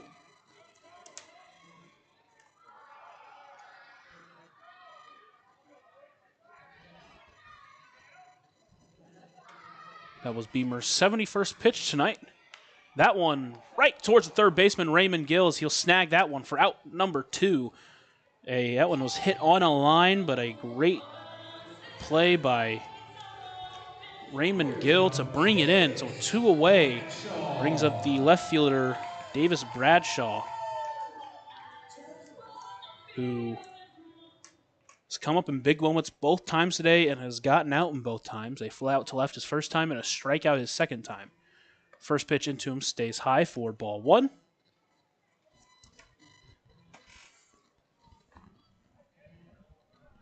Beamer trying to work his first 1-2-3 inning of the night. Next pitch, that one's fouled towards the Otters dugout. Gets back even, counts at 1-1.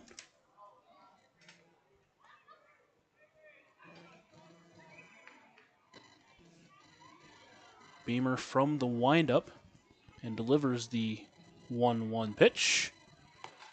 Hits the corner of the zone. Count moves to 1-2 now. Otters a strike away from getting out of this inning clean. And hopefully getting their bats back up to hopefully start something for them.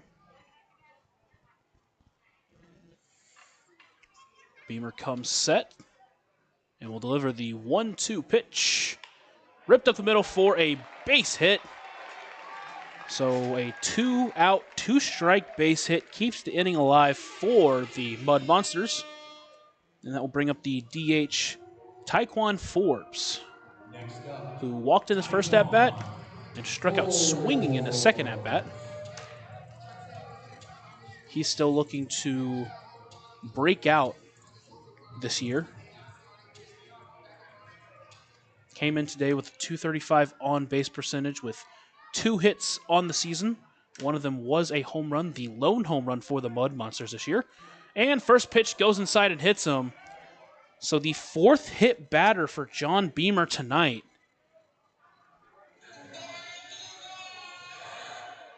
Boy, we're going to run out of ice packs tonight. And like I said, after watching what he did in the first game, seems very uncharacteristic for Beamer.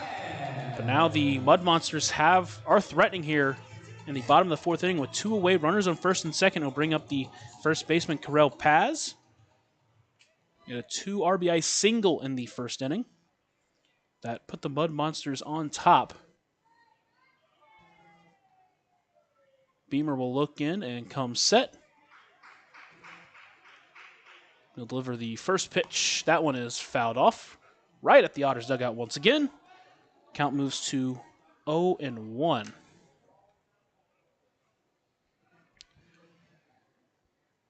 Paz, fresh off 3 seasons in the Mets organization. A 298 OBP in his final season in high A ball. A 1 pitch. Here comes Beamer. That one stays just low. Count moves to 1-1.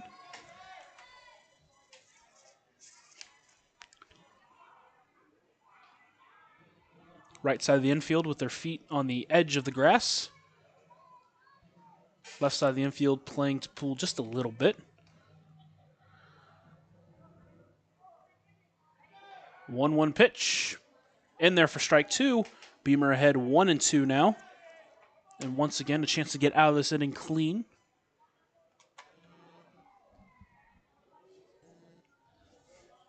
Paz's single was his 5th hit on the year and his 3rd and 4th RBI. With a chance to do some more damage here if Beamer can't get him. Here comes the 1-2 pitch. That one is fouled off once again as Paz stays alive. Count stays at 1-2.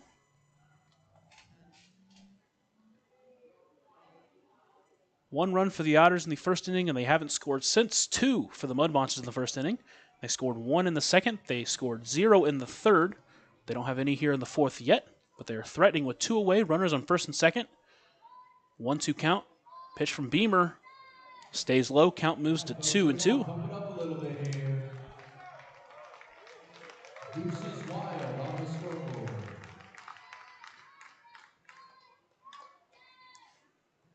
Beamer steps on the mound, gets onto the rubber, and will look in. Sizable lead for both the runners on 1st and 2nd. Beamer comes in and delivers the 2-2 pitch. Hit towards Mindham. He'll take it in, and he'll take it himself to first for out number 3. So a ground out there gets the Otters out of the inning. Clean once again. The Otters still trailing 3-1 here as we head to the top of the 5th inning. You're listening to the Otters Digital Network.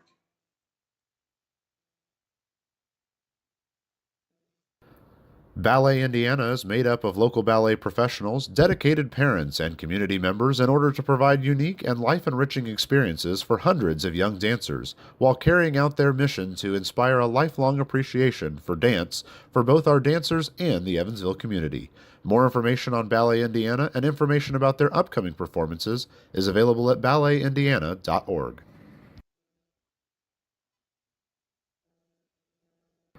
Maintaining our independence becomes more and more vital as we age. Swerka and more can help you navigate this important journey by answering your questions and connecting you to free and unbiased community resources and support services. If you are seeking advice for yourself or a loved one, let Swerka be your first call.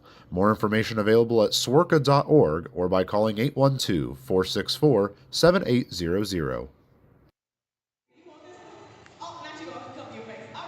Back in at Trustmark Park as the Otters continue to trail the Mud Monsters 3-1. It'll be Raymond Gill to lead it off, followed by Justin Felix and Keenan Taylor.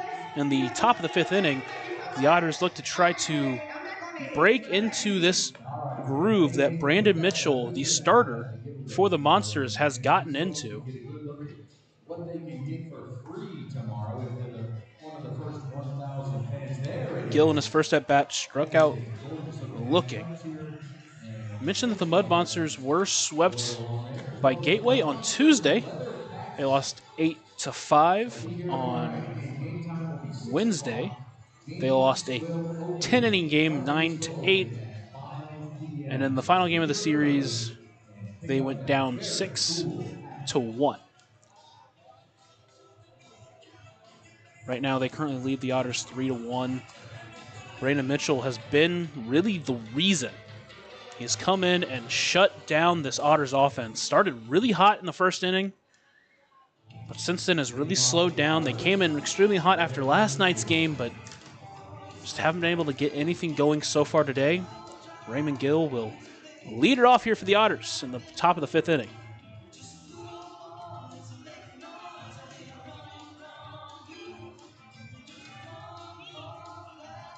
Gill steps into the box. The lefty comes set and delivers the first pitch. Check to swing, but it's a strike anyway. Count moves to 0-1.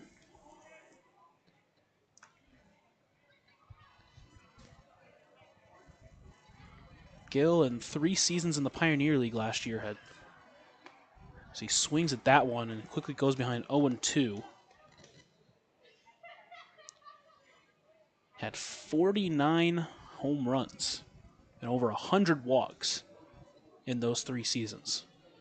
Had his first home run in the game last night. Came in the top of the 8th inning. Him and Graham Brown both got some big insurance runs for the Otters then. Behind 0-2. Mitchell delivers. Taken high and wide. Count moves to 1-2. Gill's strikeout earlier was his first strikeout of the season. Up to that point, hadn't struck out yet. That pitch stays inside. Count moves to 2-2.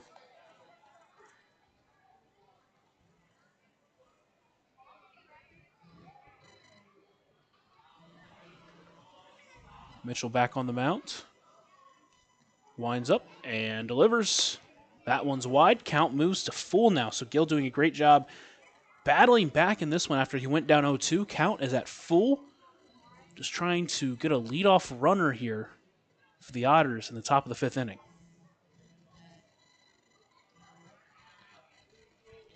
Back in the box. And the pitch. Just fouled that off to stay alive. Count stays full as he continues to battle here in this first at-bat. Gill's 7 hits are second for this Otters team, just behind David Mindham. Back in the box.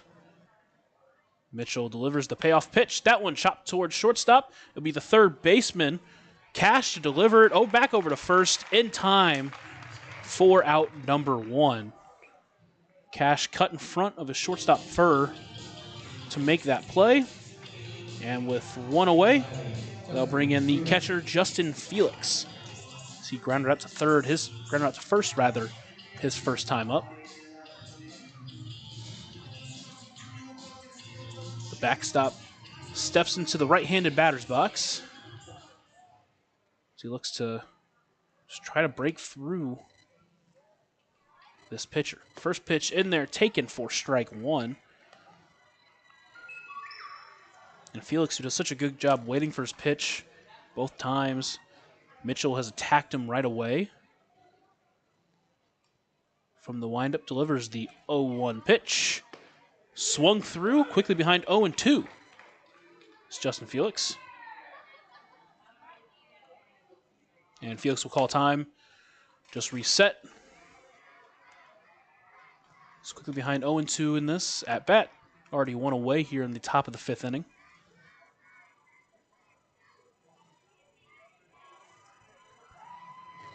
Mitchell from the windup will deliver the 0-2 pitch. Felix fouls it off and stays alive.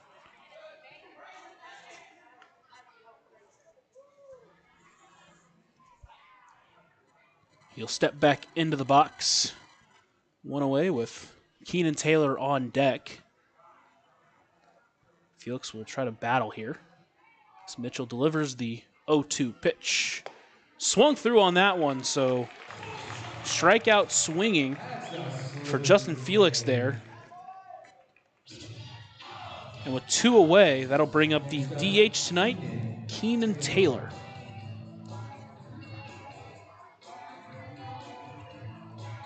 That was the 5th strikeout of the night for the starter, Brandon Mitchell.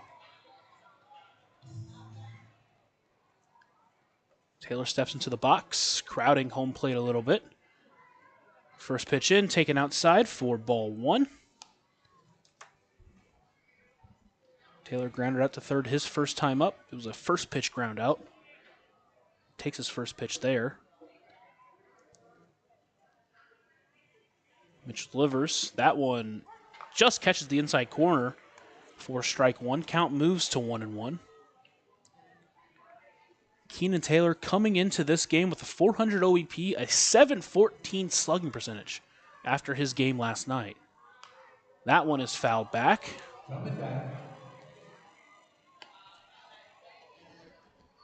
So Mitchell quickly ahead of Keenan Taylor, 0-2 here. 1-2, rather. Otters still down 3-1. Look to try to battle back. Comes the 1-2 pitch. That one is lifted high and deep into left field, but it's going to hook foul and just be a loud foul ball. Turned on that pitch. Just out in front of it, though. Count still at 1-2. 2 away here in the top of the 5th inning. Mitchell will deliver from the windup. And Taylor takes that one just high. Count moves to 2-2.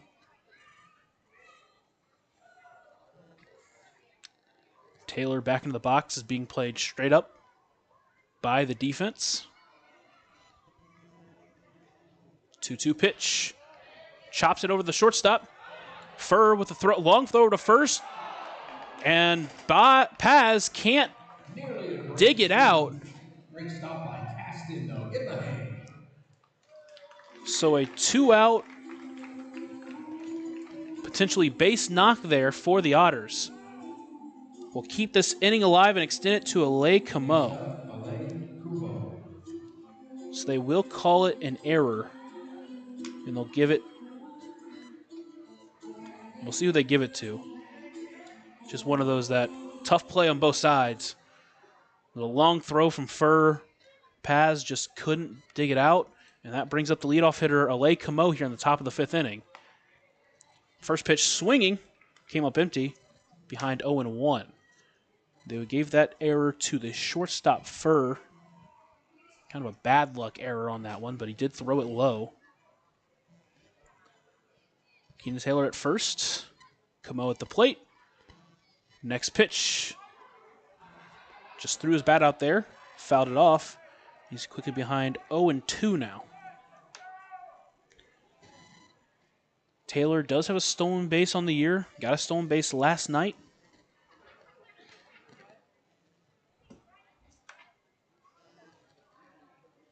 Camo back in the box. Mitchell comes set and delivers from the stretch. Camo fouls that one off once again.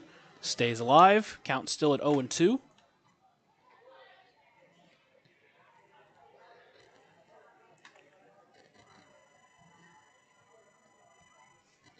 Mitchell will look in for a sign. Taylor leads off first. Now Mitchell comes set.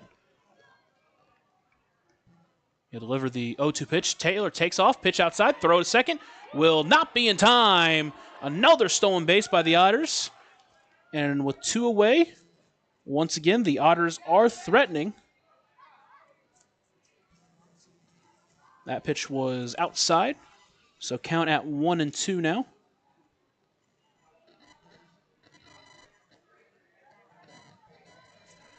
Mitchell comes set and delivers the 1-2 pitch. Camo, bloop shot into center, left center field. It's going to get down for a base hit. They're going to send Taylor home, and the throw is going to be not in time. Taylor Good running off, not off the knock. Scores the second run for the Otters as they cut this lead down to 1.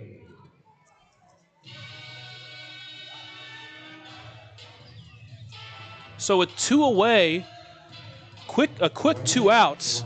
Taylor gets on by error, and a base knock from Alay Camo will score Keenan Taylor. And with 2 away, that will bring back up Graham Brown, who was 1 for 1 on the day with a walk and that solo shot in the first. First pitch into him, taken low in the zone for strike 1. And a big stolen base from Keenan Taylor to put himself in that position. Camo at first has stolen a couple bags this year. Graham Brown hits it hard into right field. De La Rosa will chase it, but it will get out of play. And Brown will quickly be behind 0-2.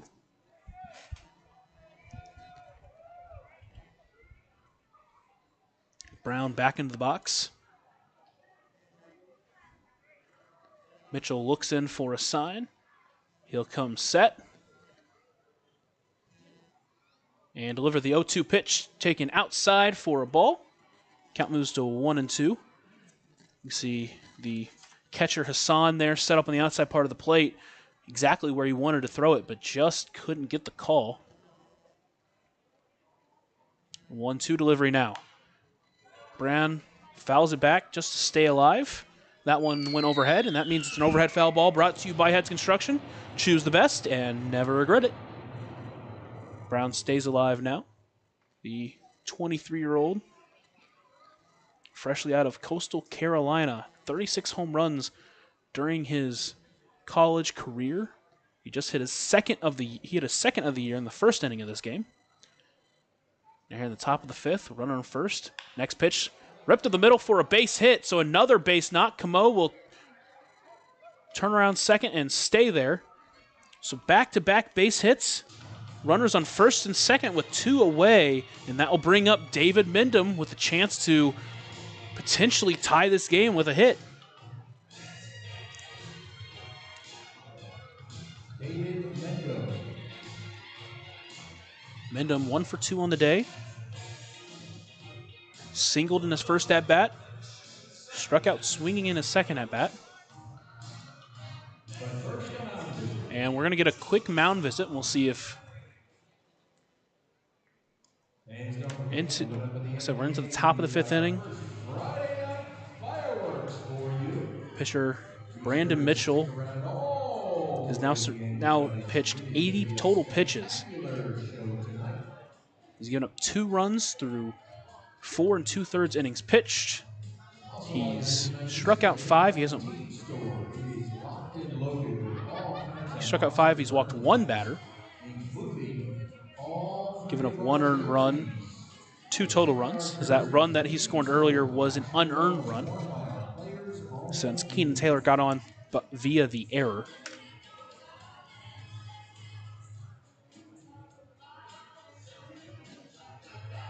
Mitchell back to the mound now. Mendham will walk back up to the left-handed batter's box, where he has a huge opportunity here to potentially tie this game up with a base hit. Mitchell comes set and delivers the first pitch. He takes that one outside and low for ball 1. So a big 2-out rally here for the Otters. Seen this a couple of times this year where 2 quick outs, then they start to rally, they get some runs, and right now Mendham with a huge opportunity here. 1-0 pitch, he takes that one just inside corner for strike 1. Count moves to 1-1. Mendham thought it was inside. The blue did not. Count stays at 1-1. Mitchell looks into Hassan, now comes set. And delivers the 1-1 pitch. Pulled the string on him, Mendham out in front. Count moves to 1-2. The infield playing to pull both of them, both the first base and second baseman, with their heels on the grass. Shortstop just behind Camo at second. Third baseman playing back as well. 1-2 pitch. In there for strike 3 as he takes it looking. An uncommon strikeout for David Mindom ends the inning, but the Otters do get one back as they look to keep this lead where it's at. We head to the bottom of the 5th inning. You're listening to the Otters Digital Network.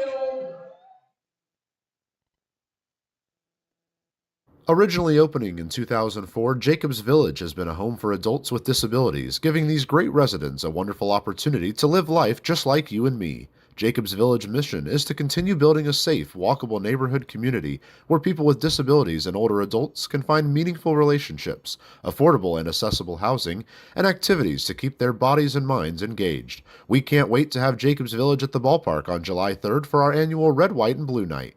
More information on this great community partner is available at jacobsvillage.org. For the last 5 years, the Evansville African American Museum and the Evansville Otters have partnered together to offer tickets at no cost for the whole family for the Juneteenth Negro Leagues Baseball Tribute. All are invited to celebrate Juneteenth with us on June 19th for the annual Salute to the Negro Leagues game. Pre-game activities start at 4:30 with first pitch scheduled for 5:05. For information on these tickets, fans can stop by the Evansville African American Museum at 579 Sandra Matthews Way in Evansville or any local Evansville Vanderburgh Public Library. Otters get one in the top of the 5th inning as they cut that lead down to 1. John Beamer back on the mound as he tries to keep this lead at 1. Mud Monsters currently lead 3-2 here in Pearl, Mississippi. First road trip of the season for the Evansville Otters. We'll play 2 more here tonight and Sunday afternoon, and then we'll head back to Evansville for a 6-game set before we head back on the road once again. Samil De La Rosa will lead it off in the bottom of the 5th inning. Led off the 3rd inning by getting on via the error. Also struck out swinging in the 1st inning. And now he looks to try to get the Mud Monsters going here in the bottom of the 5th inning. Back-to-back scoreless frames here for Beamer.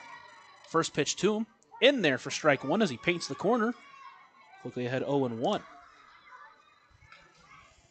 It's good to see Beamer come back after some laborious innings, the first couple. He's really started to shine and gets another strike there on the corner. Quickly ahead 0-2 of De La Rosa.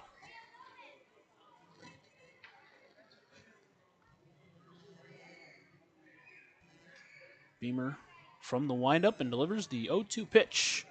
Outside, count moves to 1-2. De La Rosa steps back into the right-handed batter's box. Still looking for his first hit on this young season. Only in his 2nd start. Next pitch, checked his swing. Home plate umpire says he went. Strike 3, that's another German-American bank strikeout for John Beamer. His 6th on the night. And with 1 away, that'll bring up the second baseman, Travis Holt, who is working on a 1-for-2 day. Struck out his first time. Got a base knock his 2nd time.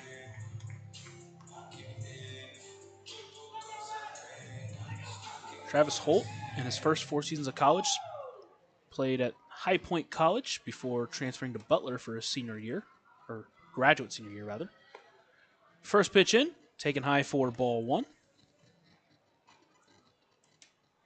Holt, the right-handed second baseman, off to a flying start this year. Now 7 hits in 16 at-bats. Next pitch taken in there for a strike. Count moves to 1-1. Came in on the day with a .529 on-base percentage. Batting here in the 7 hole today. Next pitch in for Beamer. Just misses outside. Count moves to 2-1. Otters trail 3-2 here in the bottom of the 5th inning. Mud Monsters scored 2 in the 1st inning, 1 in the 3rd, but back-to-back scoreless frames. Holt swings at that one. Count moves to 2-2. Back-to-back scoreless frames and a run in the top half of this inning. The Otters are back within 1. As there is some action out in both bullpens.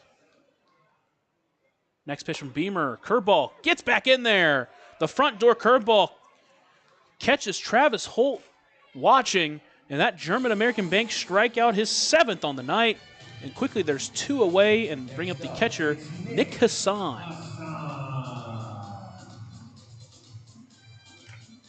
Hassan in his 2nd season of Frontier League ball. Played with the New England Knockouts last year, now known as the Brockton Rocks. First pitch to him, taken high for ball 1. Only got 39 at-bats that year.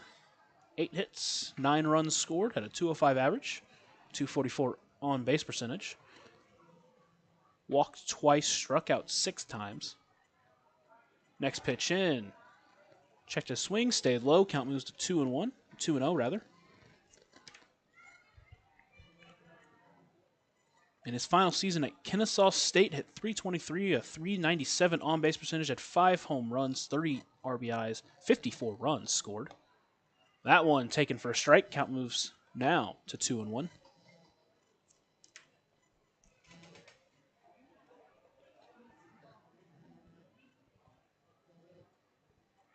Beamer settles in. From the windup, delivers the 2-1 pitch.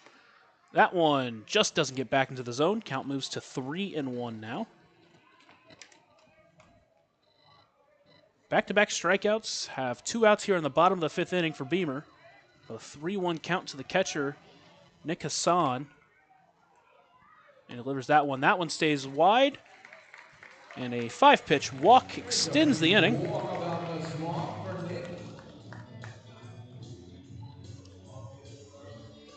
As that will bring up the shortstop, Caston Furr. He'll step into the right-handed batter's box.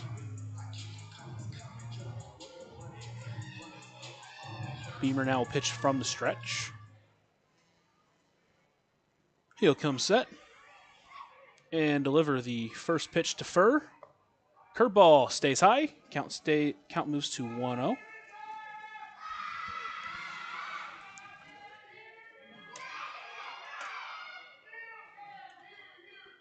Beamer in his 5th inning of work. Up to 98 pitches now. He'll come set and deliver the 1-0 pitch. That one's in there for a strike. Count evens up at 1-1. We'll see how long Coach McCauley will go with him. That was pitch 99 on the day. Beamer comes set and delivers. And he'll step off. Nick Hassan over at second. A little jumpy over there. Beamer comes set and will deliver the 1-1 pitch. Pitch number 100 of the night is a strike on the corner. Count moves to 1-2 now.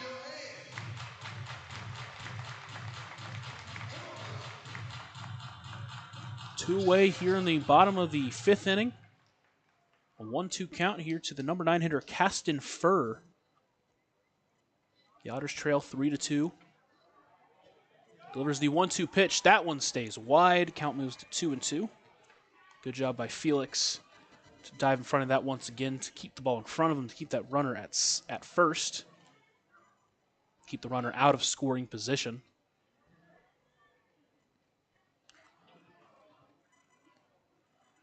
Beamer takes a look at first, now comes set. Deliver the 2-2 pitch. Chopper. It's going to be a tough play for Pavin Parks. He charges it. Throw over to first will be in time.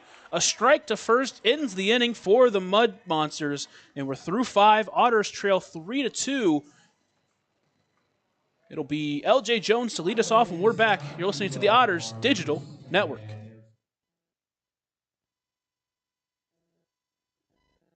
Catalyst Church Food Pantry is honored to be the nonprofit partner of Friday, May 23rd's Otters game. Catalyst Church invites the community, but also the churches from the tri-state to come and unite as one game, as one church, around one cause. Catalyst Church invites each person to bring at least one, if not more, non-perishable food item for their food pantry to continue helping the Evansville community. A great night of baseball is planned, and post-game fireworks are just part of the fun. More information can be found on Catalyst Church Evansville's Facebook page. Right now, in Vanderburgh County, over 800 children are in the child welfare system waiting for someone to be their voice, and you could be that voice by becoming a court-appointed special advocate, a CASA volunteer. Donating just a few hours a month of your time can change a child's life forever. Vanderburgh County CASA invites you to join them. Stand up, speak out, be for the child, be a CASA. For more information, visit vandcasa.com. That's VAND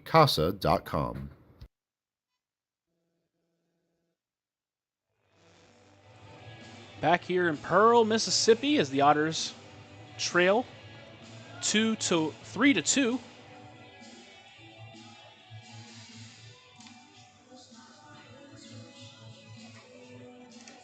Otters are looking to complete this comeback once again. Went down 3-1 after the first 2 innings, and then did a good job really settling down. Beamer did. And now, after a run in the top of the 5th inning, here in the top of the 6th inning, the Otters now try to complete their comeback. It'll be LJ Jones to lead us off. Number 6, Tyree Thompson. There's a new pitcher on the mound here for the Mud Monsters. It'll be Tyree Thompson, the 27-year-old out of New Orleans. Was drafted in the 26th round by the Texas Rangers back in 2016. Spent 8 seasons in the minor leagues, getting as high as AAA ball. Now his first year here at independent ball with the Mississippi Mud Monsters. In 2 appearances, have pitched 4 innings to a 2.25 ERA. Has given up 3 hits, 1 run, 1 walk, and struck out 3. LJ Jones now digs in here for the first at bat for the top of the 6th inning. First pitch taken outside for ball 1.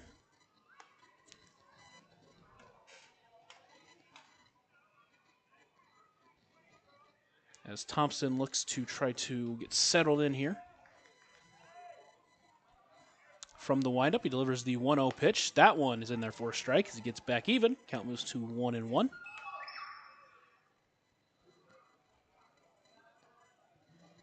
LJ Jones got a hit in the 1st inning. Grounded out in the 4th inning. Now watches that one go by for a ball. Count moves to 2-1 now.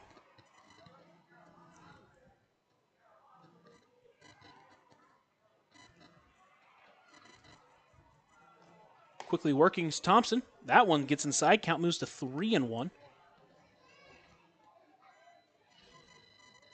LJ Jones came into the game at 6 for 25. 6 RBIs on the year. He's been great at getting those clutch hits in big moments. Next pitch ripped, but foul. Count moves to full. That one was hit hard, but turned on it just a little bit too much.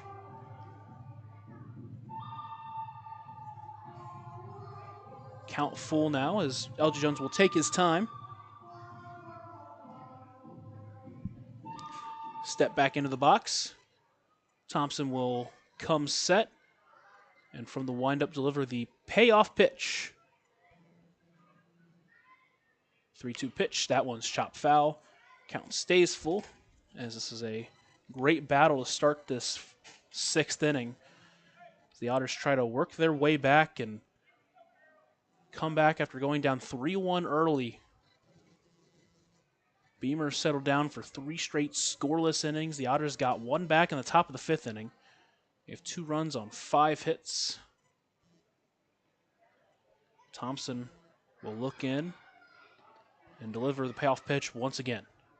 That one swung on and missed for strike 3. So Thompson comes in and gets a strikeout swinging for out number 1, and that will bring up Paven Parks. For the Mud Monsters, it's 3 runs on 6 hits. Both teams have an error on both sides. The Otters took advantage of the error on the Mud Monsters and got a run in the 5th inning off of it. The error did not come back to haunt the Otters, however.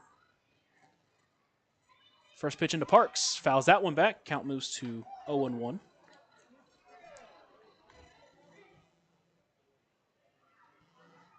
Thompson,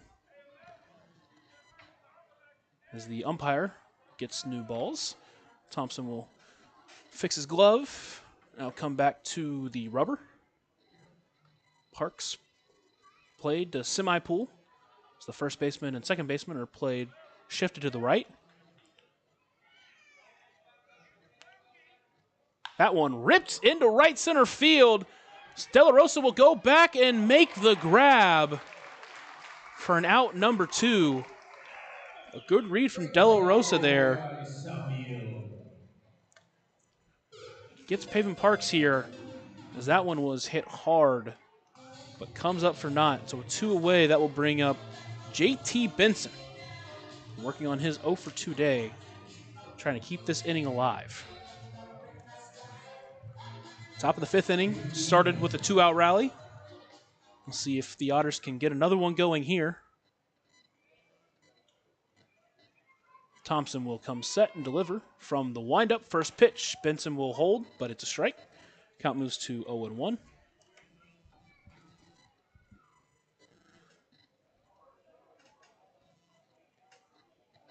Thompson delivers quickly. 0-1 pitch. That one catches the corner. Quickly ahead of Benson, 0-2 now. Thompson is wanting to work quick and stay in his groove. The moment Benson gets ready, he's already in his windup. 0-2 pitch. Catcher set up on the outside. That one goes high. Count moves to 1-2.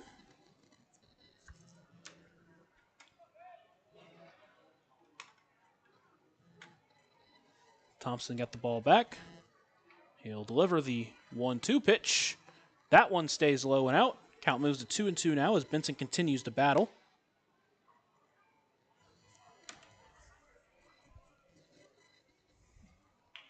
Otters trail 3-2 here in the top of the 6th inning. JT Benson, the 2-2 pitch. Foul tips that one. Stays alive. Count stays at 2-2.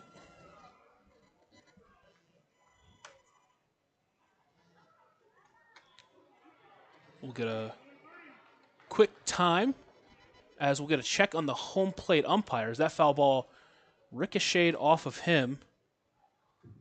The trainers come out and look.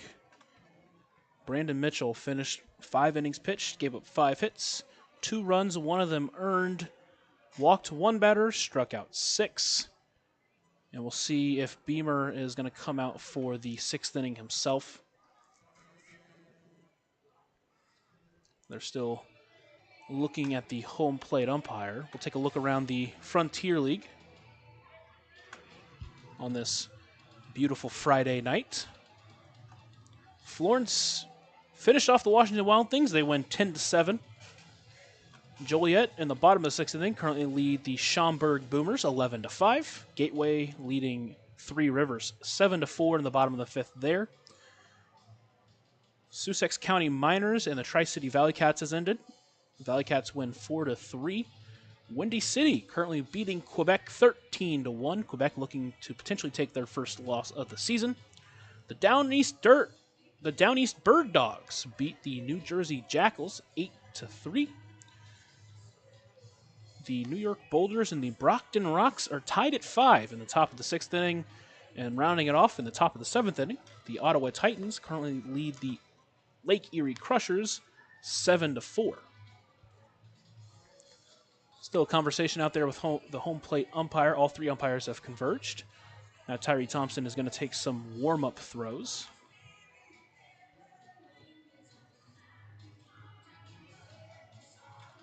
Take some look at some Major League scores currently.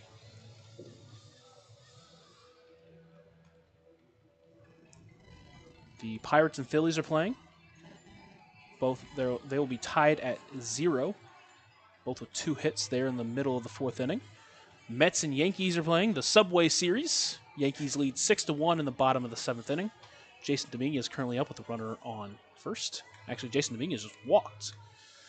Fans, let's have a round of applause for our Washington offensive umpire, Nationals and the Baltimore Baltimore Orioles Orioles. currently tied at 2 in the bottom of the 6th inning. That is a tough job down there. We're very Detroit appreciative Tigers for the work that leading they the do. Blue Jays 4-3 in the top of the 8th inning. The Atlanta Braves beating the Boston Red Sox 2-1 in the top of the 9th inning. The Marlins and Rays are clashing. The Marlins are up 9-4 against the Rays in the top of the 7th inning. And the Cardinals beating the Royals 3-2 in the top of the 6th inning there. Benson will step back in. Count is 2-2. There's 2 away here in the top of the 6th inning. Otters still need to rally as they are down 1 here, 3-2 in the top of the 6th inning. Terry Thompson, 2-2 pitch. That one's taken wide. Count moves to full. And we'll see how he attacks Benson here with this full count.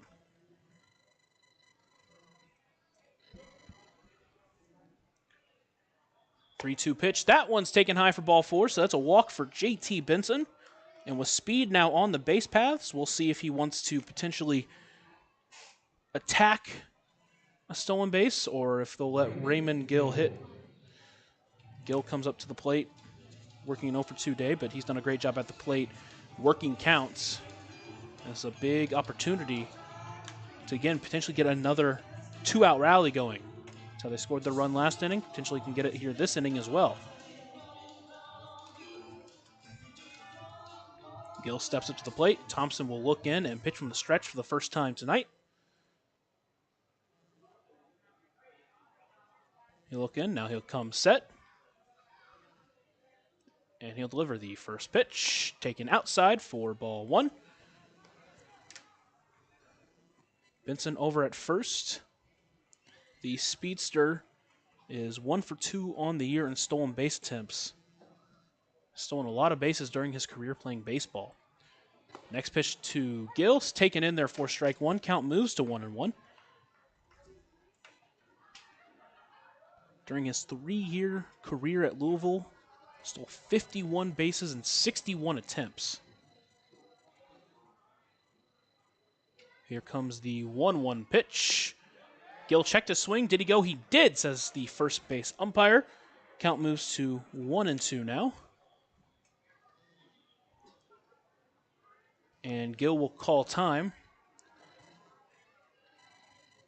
And now he'll reset. Step back into the right-handed batter's box. Thompson will look in. Take a look at first. Now comes set. 1-2 count. The right-handed pitcher delivers. That one in there for strike 3. Catches Gill looking. So that strikeout will end the Otters threat here in the top of the 6th inning. So you're listening to the Otters Digital Network. Ballet Indiana is made up of local ballet professionals, dedicated parents, and community members in order to provide unique and life-enriching experiences for hundreds of young dancers, while carrying out their mission to inspire a lifelong appreciation for dance for both our dancers and the Evansville community. More information on Ballet Indiana and information about their upcoming performances is available at balletindiana.org.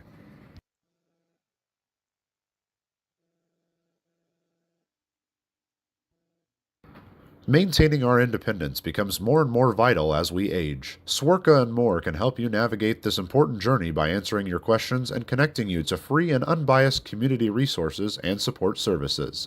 If you are seeking advice for yourself or a loved one, let Swerka be your first call. More information available at swerka.org or by calling 812-464-7800.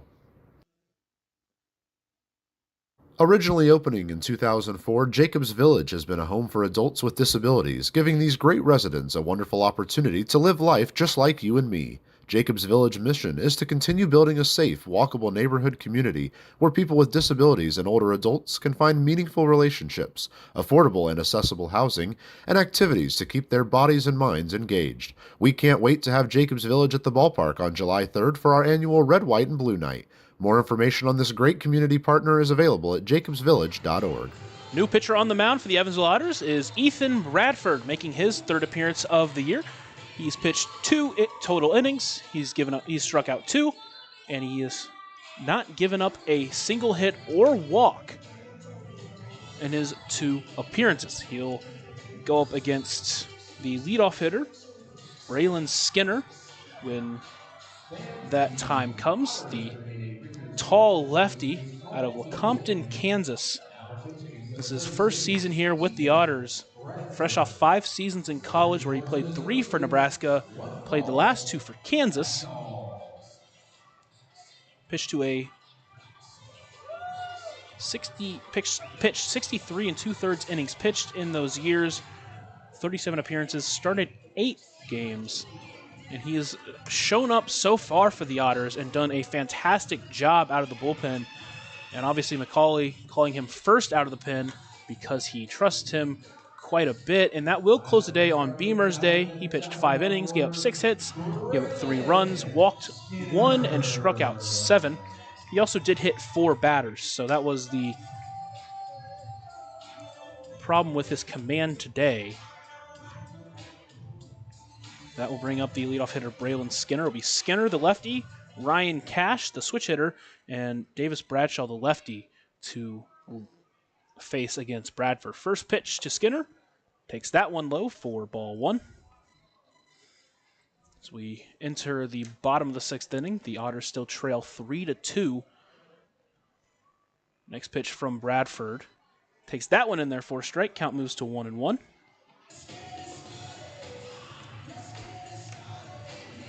Skinner working on a 2-for-3 day. Grounded out in his last at bat.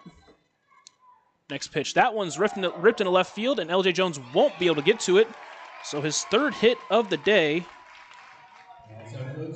will lead it off here for the Mud Monsters. That's the first hit given up by Bradford in this young season. And it brings up the switch hitting third baseman Ryan Cash. It'll be the first time he hits right-handed today.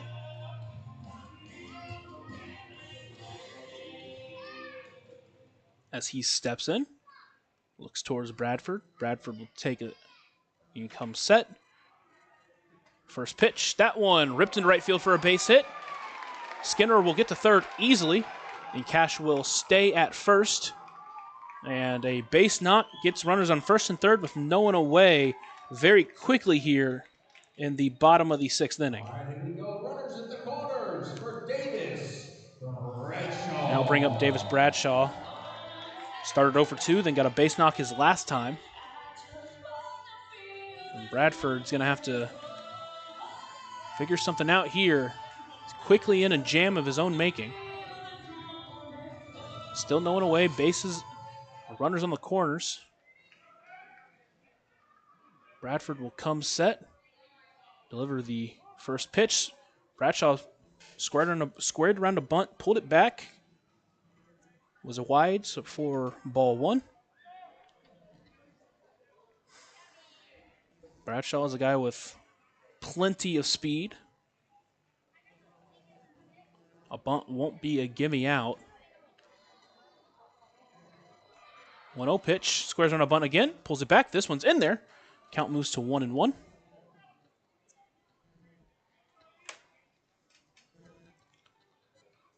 Now with 1 strike, see if he squares around a bunt again or if it's going to be a let it loose situation. 1-1 pitch, doesn't square. That one stays inside. Count moves to 2-1.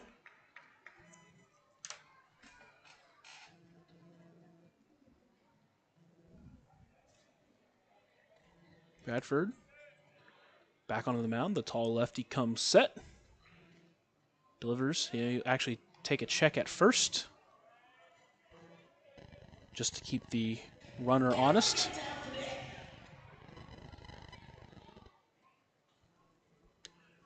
He'll step back to the mound, look in, and come set once again.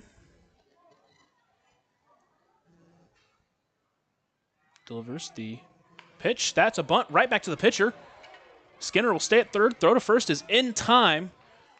So a big out number 1. The runner from second will advance. But the runner at third, Skinner, stays put. So with 1 away and runners on second and third, that'll bring in Taekwon Forbes.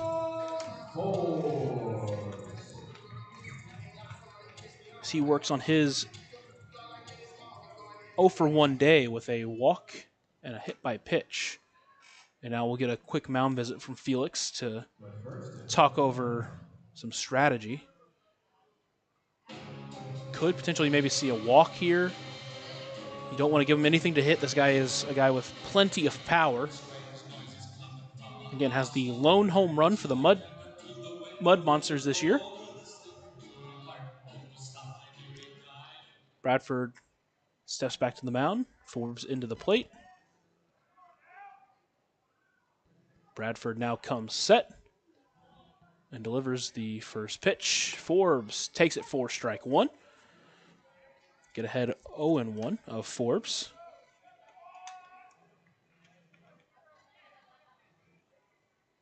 Forbes made it as high as AAA.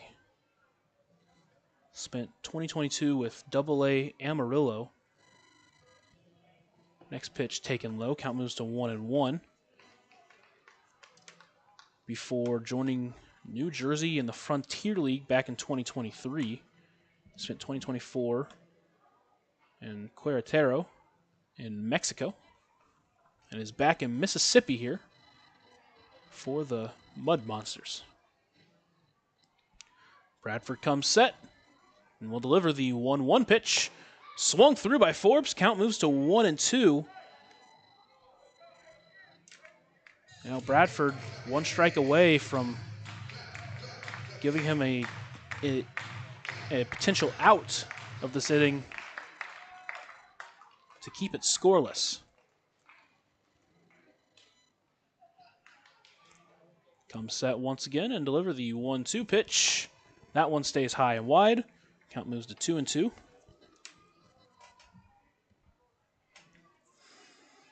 Braylon Skinner at third after his leadoff base hit. Ryan Cash at second after his leadoff base hit. He got moved over by a bunt from Davis Bradshaw. Bradford delivers the 1-2 pitch. That stays high. Count moves full.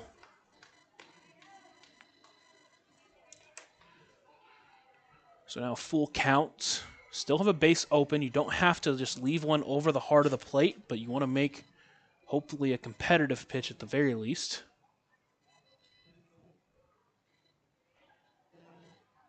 Bradford looks in, and we'll get time here from Forbes. He'll step out, readjust his gloves, take a practice swing, step back into the right-handed batter's box. Bradford stays looking into Felix. He'll now come set and deliver the full count pitch. That one's taken low, so it is a walk for Tyquan Forbes. Bases will now be loaded with one away. That will set up the double play. That will bring up Corel Paz to the plate. We'll get a quick meeting.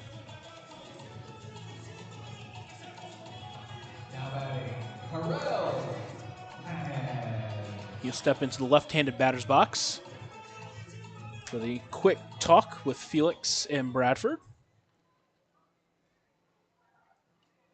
Bradford will look in. He'll take the sign and come set. Deliver the first pitch to Paz. That one's taken high for ball one. Bases loaded here with only one away in this inning. Couple of base hits and a walk are the cause. Otters still trail 3-2, but Mud Monsters looking to try to extend that lead. Bradford will come set, deliver the 1-0 pitch. That one catches the corner of the zone. Make that 1-1 now.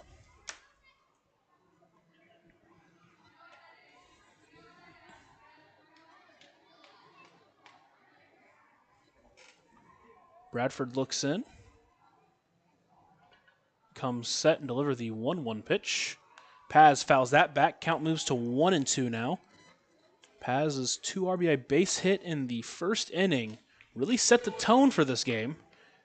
Mud Monsters would get one more run in the next inning, but the Otters have held them scoreless since. But they're threatening here big time in the bottom of the 6th inning with the bases loaded, only one away. Bradford comes set. Lefty will deliver the 1-2 pitch. That one's lifted into left center field. It's going to get down for a base hit. 1 run will come in to score. They'll send the runner from second home as well, so 2 runs will come in to score as that's cut off by Raymond Gill. That's his second 2 RBI single of the game, his 3rd and 4th RBI of the game.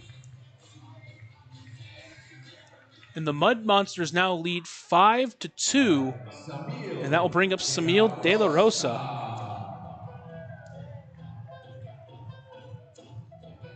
The runner at first, Taekwon Forbes, got cut off at second. So runners on first and second, still only 1 away. Bradford comes set and delivers. That one's ripped into right field. On the run is Benson. He won't make the grab. He'll cut it off, throw back into the cutoff Camo, and they will allow a runner to score. Taekwon Forbes scores from second. Correll Paz will make his way to third. It is now a 6-2 lead for the Mud Monsters on the first pitch RBI knock from Taekwon Forbes. And now we'll get a slow walk to the mound. Get a discussion here. There is some action now brewing in the Otters bullpen. 3 runs here in the bottom of the 6th inning has extended the lead 6-2 for the Mud Monsters. They'll keep Bradford in there. 4 hits and a walk have been the cause.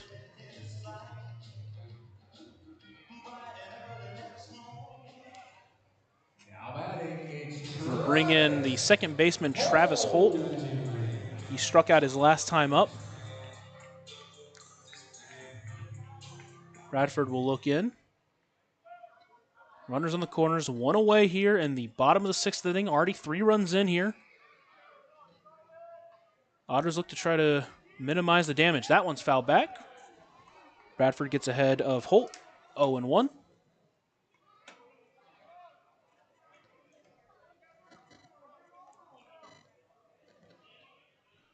Holt back into the right-handed batter's box.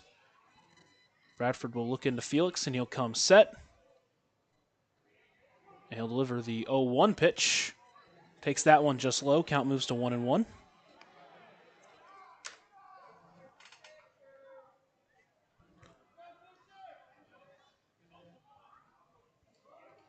Bradford looks in. He'll take the sign, come set. 1-1 pitch. Taken low. Count moves to 2-1.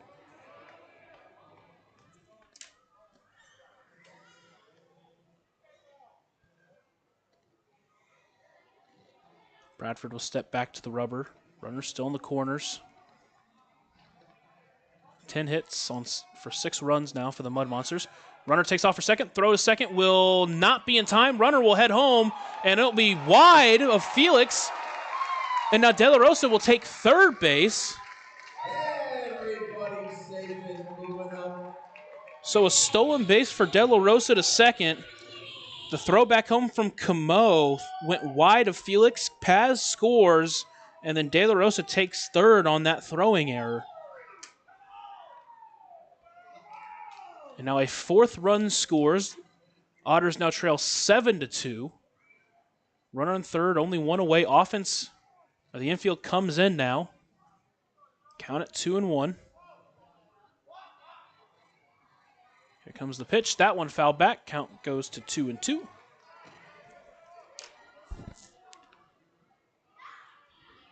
That was about as bad as that play could have gone for the Otters. As the Mud Monsters still threatening here in the bottom of the 6th inning. 2-2 pitch. That one is chopped towards third. It will go foul. So Holt stays alive. And Bradford will reset.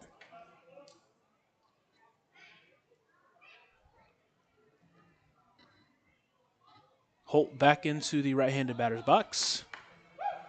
Bradford will take the sign and come set as he delivers the 2-2 pitch. That one gets the corner of the zone for strike 3, so he gets Holt looking for out number 2. And with 2 away, that will bring in the catcher, Nick Hassan, to try to pick up that runner from third. Now batting, Nick Hassan. The Otters will let Bradford go after Hassan here, try to get out of this inning.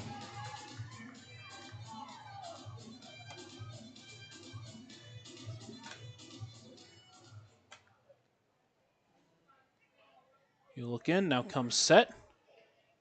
And deliver the first pitch, taken low for ball 1. The runner over at third, De La Rosa, getting a hefty lead down that third baseline.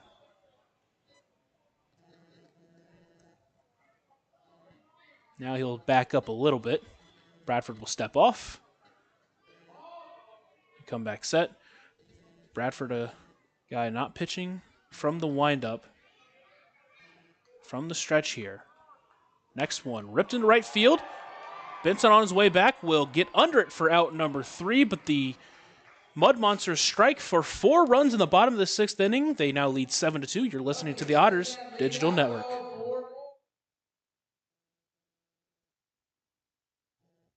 For the last 5 years, the Evansville African American Museum and the Evansville Otters have partnered together to offer tickets at no cost for the whole family for the Juneteenth Negro Leagues Baseball Tribute. All are invited to celebrate Juneteenth with us on June 19th for the annual Salute to the Negro Leagues game. Pre-game activities start at 4:30 with first pitch scheduled for 5:05. For information on these tickets, fans can stop by the Evansville African American Museum at 579 Sandra Matthews Way in Evansville or any local Evansville-Vanderburgh Public Library. Catalyst Church Food Pantry is honored to be the nonprofit partner of Friday, May 23rd's Otters game. Catalyst Church invites the community, but also the churches from the tri-state to come and unite as one game, as one church, around one cause. Catalyst Church invites each person to bring at least one, if not more, non-perishable food item for their food pantry to continue helping the Evansville community. A great night of baseball is planned, and post-game fireworks are just part of the fun.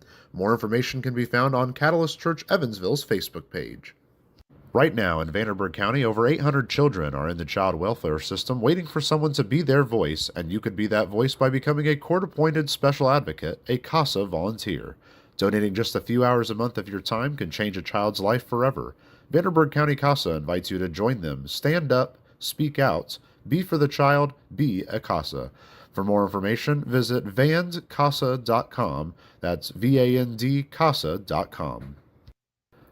Ballet Indiana is made up of local ballet professionals, dedicated parents, and community members in order to provide unique and life-enriching experiences for hundreds of young dancers, while carrying out their mission to inspire a lifelong appreciation for dance for both our dancers and the Evansville community.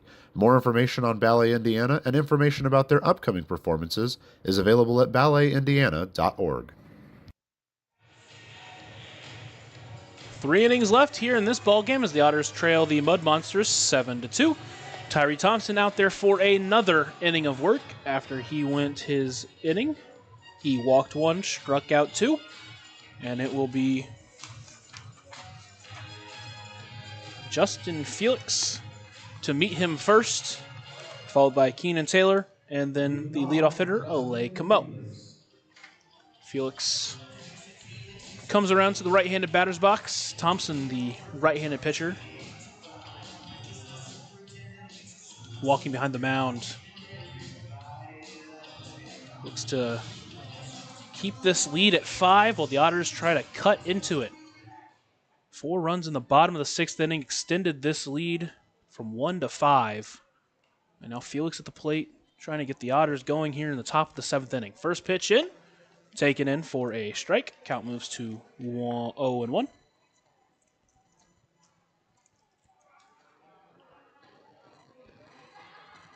Justin Felix working on his 0-for-2 day. Next pitch in, swung through. Count moves to 0-2. Thompson working quickly and ahead.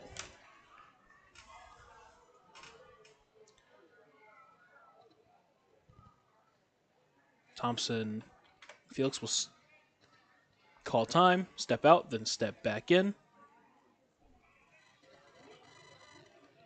Thompson will go from the windup and deliver. Ripped into left field, but hooks just foul.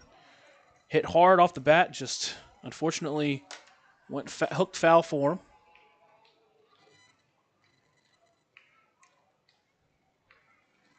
Felix will return back to the right-handed batter's box.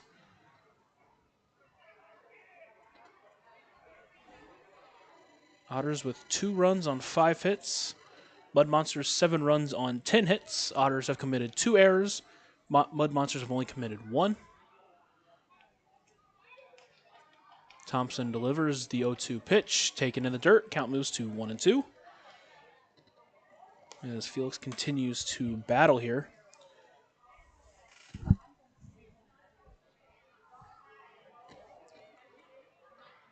Thompson from the windup delivers quickly.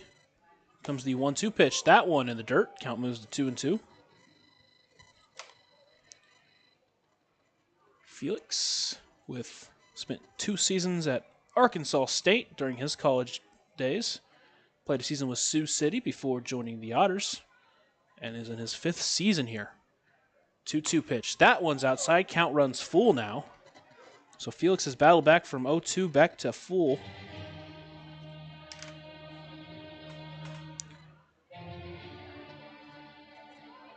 As the only way to start a comeback is to get a guy on base. Full count pitch. Fouled that one off, stays alive. Felix in a great battle here. Just need to string some of these at-bats together to get something going here.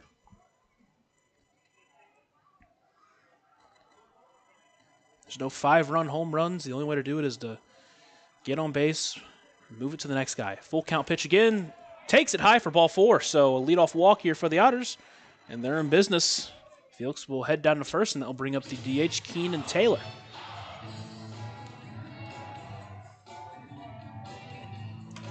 Taylor on the day is 0 for 2, and his last at-bat hit one deep into the hole. Tough play for the shortstop.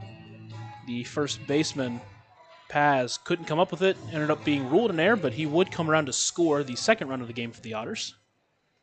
He digs in the right-handed batter's box with Felix on first.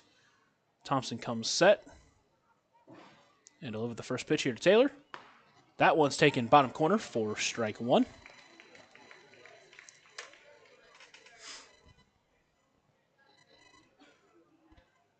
Thompson will look in, take a look at Felix. Now comes set, deliver the 0-1 pitch. That one hits the corner as well. He's quickly ahead 0-2 ahead of Keenan Taylor. Taylor will take time, step out of the box, and regroup. Felix went down 0-2 as well. Then he battled out a walk. It was an 8-pitch walk for Justin Felix in his last at-bat. Now Keenan Taylor back on the box, count 0-2. Taylor will deliver. Stays outside. It bounces past the catcher. So Felix will take second on a wild pitch.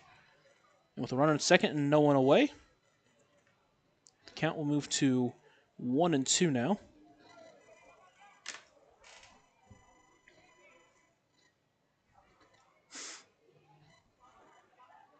Taylor will step back in. Thompson will search for the sign. Now he'll come set and deliver the 1-2 pitch. That one runs in and hits Keenan Taylor, so a walk and now a hit by pitch, and the Otters have something brewing here in the top of the 7th inning. Mars on first and second, no one away for the top of the order, and Alay Camo with an RBI base hit his last time.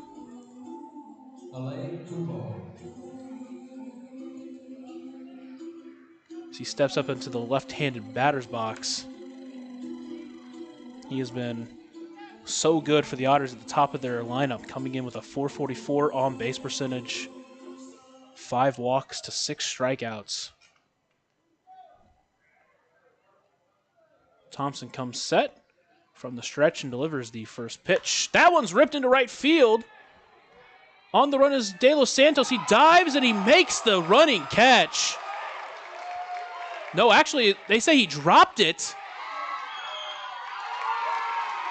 The umpire in right field said he dropped the ball. The Otters thought he caught it. The crowd thought he caught it. But they get Justin Felix at third because he was running back to second. So they still get an out either way. We still got the out at third. So De Los Santos doesn't come up with the catch, but does stop it in time. Is able to get Justin Felix out at third. Keena Taylor will advance to second. Alay Camo will take over at first. And so with one away, that will bring up the center fielder, Graham Brown. Graham Brown. And I gotta say, from here, it looked like he had actually caught that. Must have been a trap catch. Quick call by the first base umpire down there.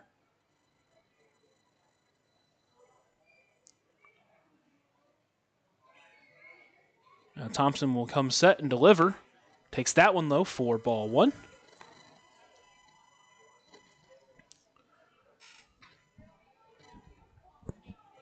That one will be ruled a single for Alay Camo.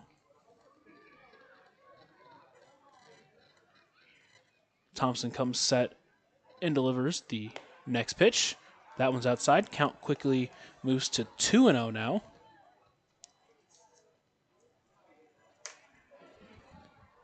Not sure if that should be ruled a single or a fielder's choice. Point Street gave it a single, so we'll stick with that for now. Next pitch in. Nope. Thompson will take a look back at second. Nothing doing. Just keeping Taylor honest over there at second.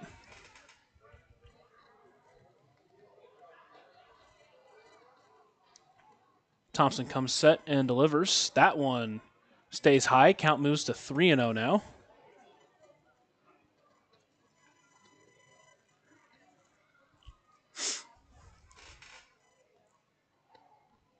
Thompson comes set, delivers the 3-0 pitch to Brown. Takes that one in there for a strike. Count moves to 3-1. Looked like Brown was taking all the way there.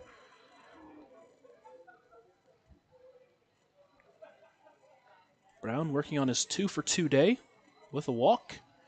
Takes that one inside for ball four, so the second walk of the day for Graham Brown. He's been on base all 4 times. Bases are now loaded.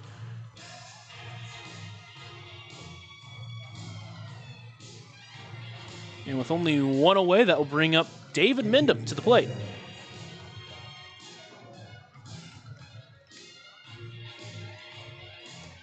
And we'll have a quick mound visit for Tyree Thompson. Doesn't look like there's anybody warm out in the bullpen yet for the Mud Monsters. Make sure you're here with us tomorrow night. The Otters in a big situation here. Only one away. Bases are loaded. Currently down by 5. You can't get it back yet, but just keep passing the torch along.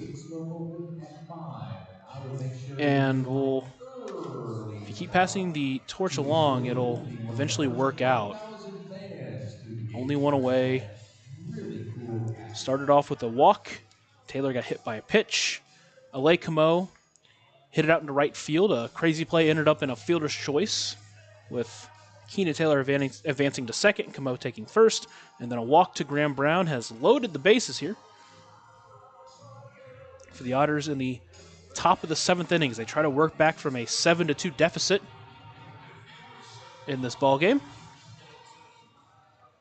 And it's David Mindham up to the plate. He steps into the left-handed batter's box.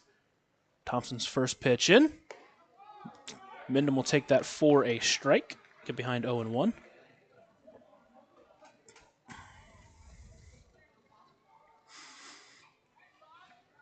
Uncharacteristic day for David Mindham as he's 2 strikeouts and a base hit in this one. Takes that one as it just hit the inside corner of the plate. Mindham doesn't agree. Count moves to 0-2 either way. He'll take time to step outside. So once again, Thompson has an Otter batter at 0-2. Let's see if he can close him out or if Mindham can battle and extend the at-bat. Here comes the 0-2 pitch. That one is ripped into right field, but De Los Santos is right under it for out number 2. Taylor will tag and head home. The Otters will get another run. That'll be Keena Taylor's second run in the game. It'll be a sac fly for David Mindham as Camo also took third base. So with runners in the corners and 2 away, that'll bring up L.J. Jones. With 2 outs right there. Good approach. Hit the ball hard. But once again, it was just right at De Los Santos. With 2 away, runners in the corners. Graham Brown at first. Alay Camo at third. LJ Jones at the plate. Steps in. Thompson will take the sign and deliver with 2 away. First pitch taken outside for ball 1. LJ Jones 1 for 3 in the day. He's had a couple of really good at bats.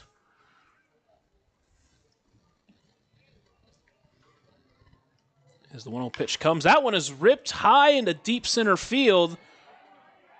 But Skinner will camp under it for out number 3. So the Otters do get 1 back, but they still trail 7-3. You're listening to the Otters Digital Network.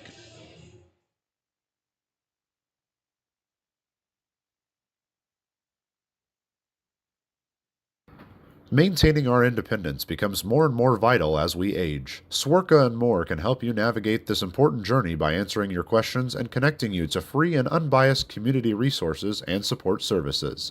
If you are seeking advice for yourself or a loved one, let Swerka be your first call. More information available at swerka.org or by calling 812-464-7800.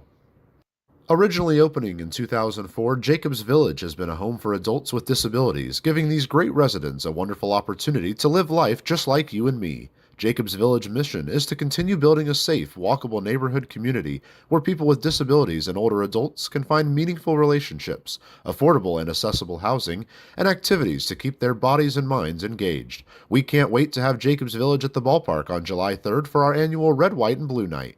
More information on this great community partner is available at jacobsvillage.org. For the last 5 years, the Evansville African American Museum and the Evansville Otters have partnered together to offer tickets at no cost for the whole family for the Juneteenth Negro Leagues Baseball Tribute. All are invited to celebrate Juneteenth with us on June 19th for the annual Salute to the Negro Leagues game. Pre-game activities start at 4:30 with first pitch scheduled for 5:05. For information on these tickets, fans can stop by the Evansville African American Museum at 579 Sandra Matthews Way in Evansville or any local Evansville-Vanderburgh Public Library.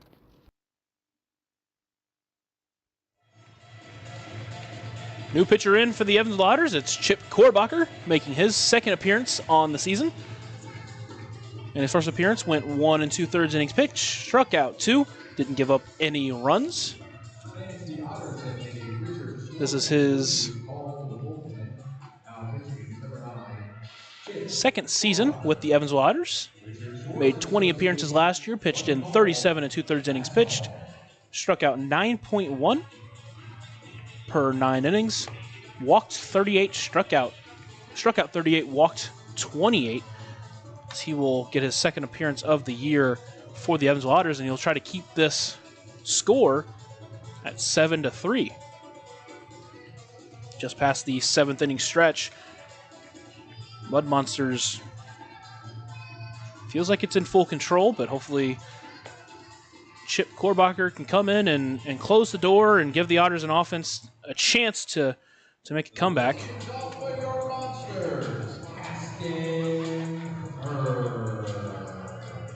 His first guy I'll have to face is the shortstop Caston Furr.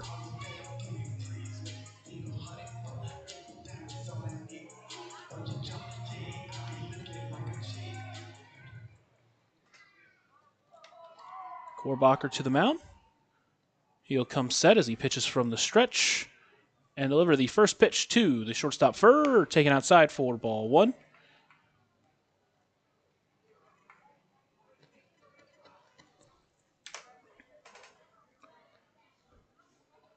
He'll look in and take the sign from Felix and deliver the 1-0 pitch. That one's taken high, quickly behind 2-0 now.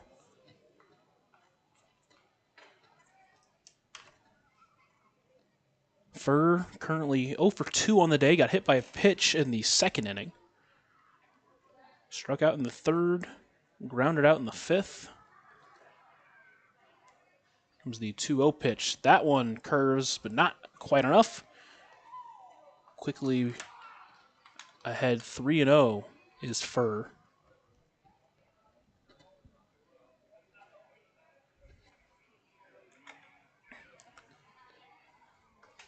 3-0 pitch taken outside, and a 4-pitch walk to start for Korbacher. Not what you want to see, and that will lead to the top of the lineup in Braylon Skinner as he tries to continue his 3-for-4 day. Still no extra base hits so far for the Mud Monsters. They have 10 hits, all of them being singles. And they currently hold a 7-3 lead as we enter the bottom of the 7th inning. Korbacher comes set and delivers the first pitch to Skinner. That one stays outside, so 5 straight balls now for Korbacher to begin this inning.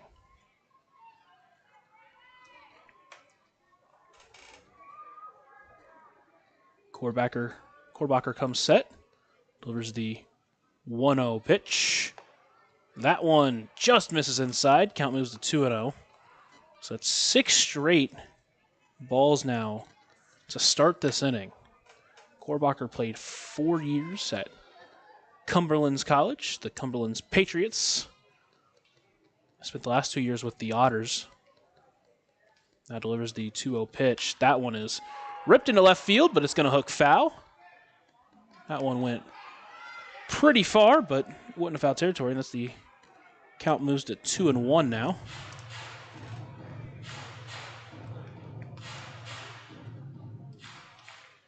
Korbacher will come set.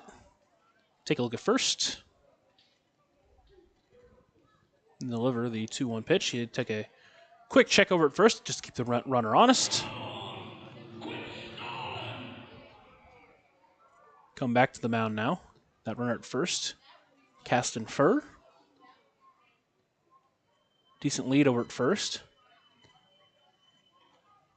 Comes the 2-1 pitch. That one is fouled back. Count moves to 2-2 now. So Korbacher has battled back. Brought it to even. A chance to hopefully get a big first out here.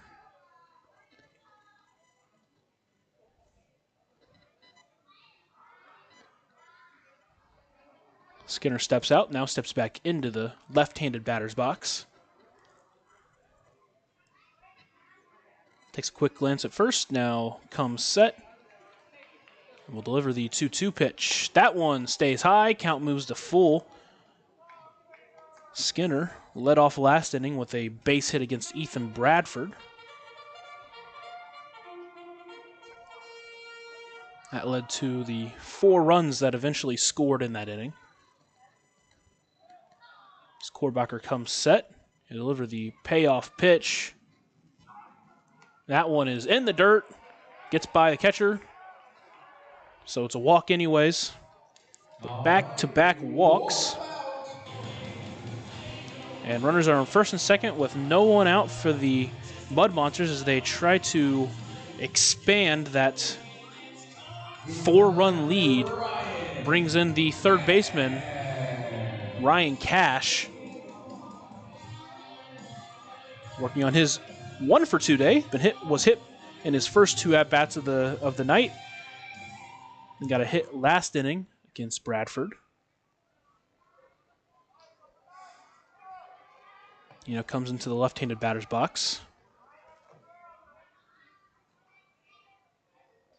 Korbacher comes set and delivers the first pitch. That one is ripped into center field.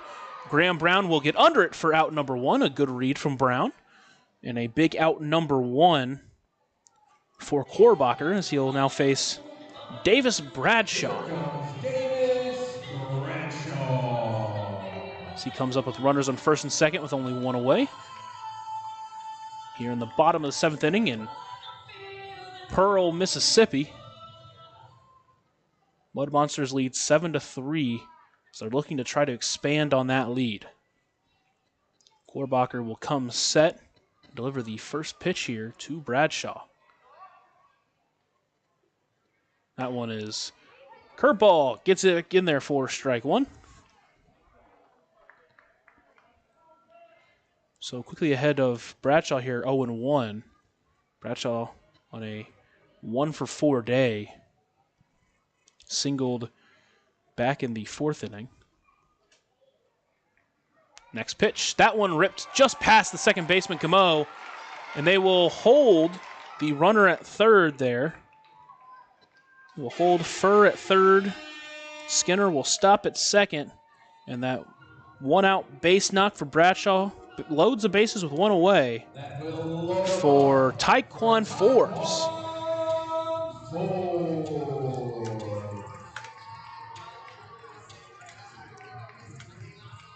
Forbes has recorded one at-bat. He's 0 for 1, but he's walked twice and been hit by a pitch.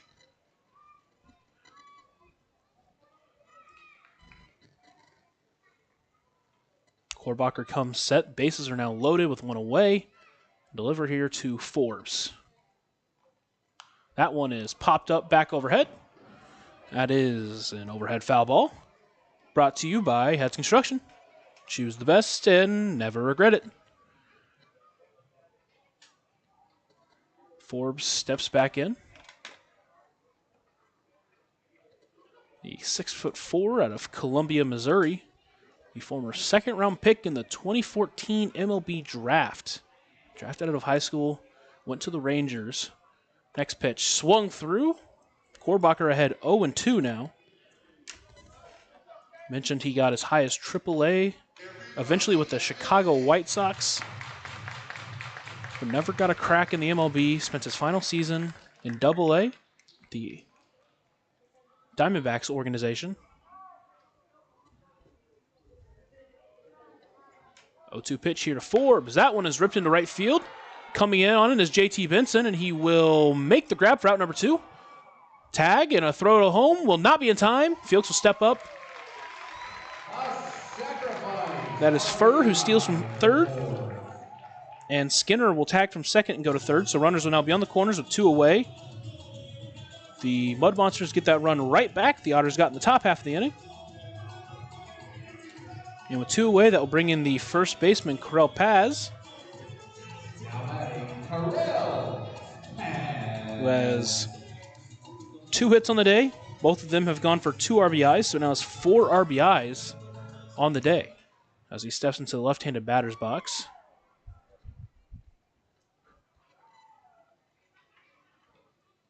Korbacher will come set, deliver the first pitch. That one's taken high for ball 1. Bradshaw took a pretty big secondary lead, but ended up coming back.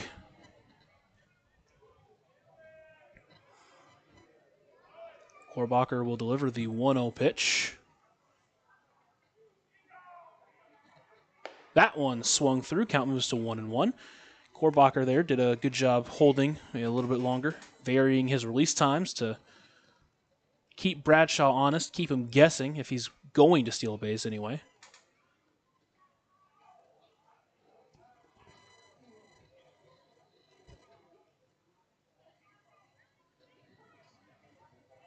Korbacher to the plate. That one swung through. Count moves to 1-2 now.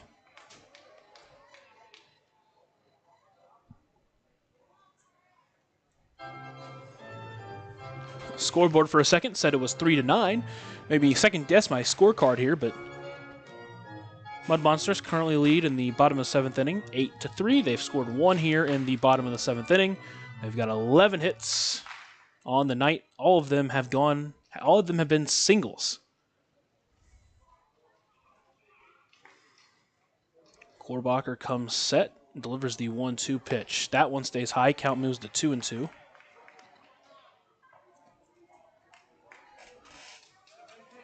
Two away here in the bottom of the 7th inning. Runners on the corners. 2-2 count here to the first baseman, Paz. Korbacher comes set and delivers. That one stays just inside. Count moves to full. So Bradshaw at first will get a head start.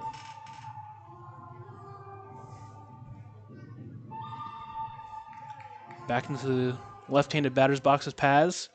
Bendham won't exactly hold Bradshaw at first, but he'll stay close.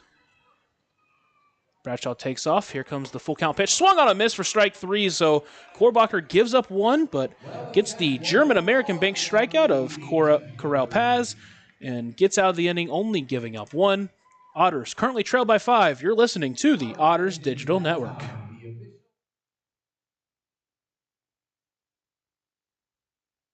Catalyst Church Food Pantry is honored to be the nonprofit partner of Friday, May 23rd's Otters game. Catalyst Church invites the community, but also the churches from the tri-state to come and unite as one game, as one church, around one cause. Catalyst Church invites each person to bring at least one, if not more, non-perishable food item for their food pantry to continue helping the Evansville community. A great night of baseball is planned, and post-game fireworks are just part of the fun. More information can be found on Catalyst Church Evansville's Facebook page. Right now in Vanderburgh County, over 800 children are in the child welfare system waiting for someone to be their voice, and you could be that voice by becoming a court-appointed special advocate, a CASA volunteer. Donating just a few hours a month of your time can change a child's life forever. Vanderburgh County CASA invites you to join them. Stand up, speak out, be for the child, be a CASA. For more information, visit vandcasa.com. That's VAND CASA.com.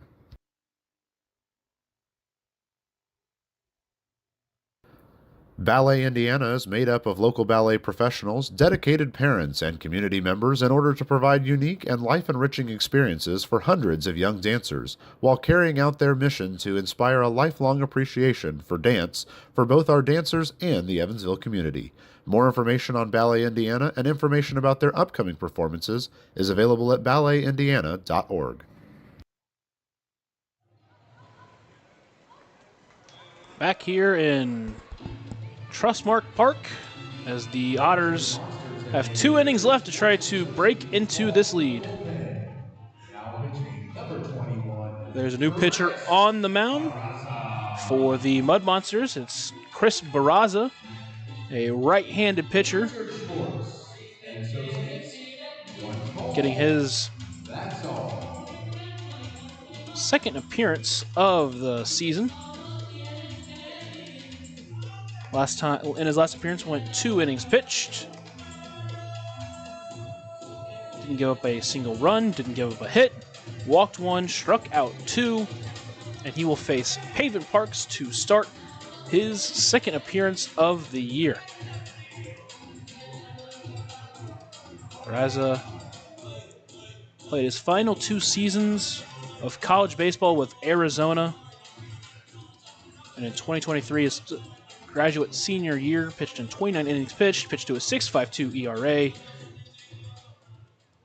was picked in the 10th round of the 2023 MLB draft by the Los Angeles Angels, spent a couple years in their minor league system in Single A before joining Mississippi this year. In his final season with their Single A team, pitched in 40 2/3 innings, appeared in 30 games, got 1 save, pitched to a 3.32 ERA, walked 28, struck out 43. Paving up to the plate now. Barraza's first pitch taken low for ball 1.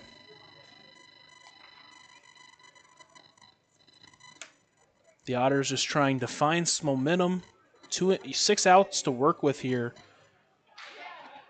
And they've scored more in less time, so not out of this yet. Pavin takes that one. Count moves to 2-0.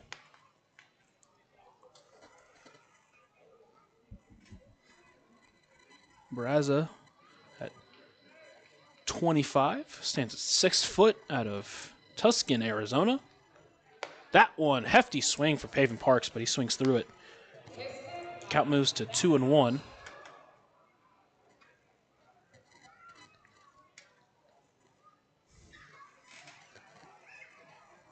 Barraza looks in, will come set. He'll just pitch from the stretch, even with no one on. Deliver that pitch. That one's fouled back. Count moves to 2-2 for Pavin Parks.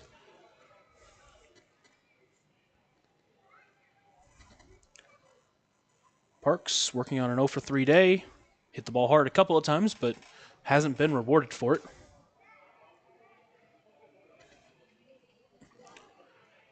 Barraza comes set and delivers the 2-2 pitch. Parks fouls that off, stays alive, and just continues to battle. Otters got one back in the top of the 7th, but gave it right back in the bottom of the 7th. Mud Monsters lead 8-3 here as we stand in the top of the 8th inning. The Otters have 3 runs on 5 hits, and the Mud Monsters with 8 runs on 11 hits. Parks takes that one up and wide. Count moves to full now.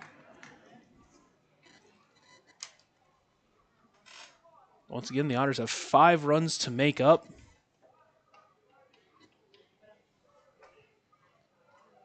Barraza comes set and delivers the payoff pitch. That one's taken high. Parks works a walk. And that will bring up J.T. Benson. He worked a walk in his last at-bat as well. He's also struck out and flown out to right. And we will get a quick conversation between the catcher, Nick Hassan, and the pitcher.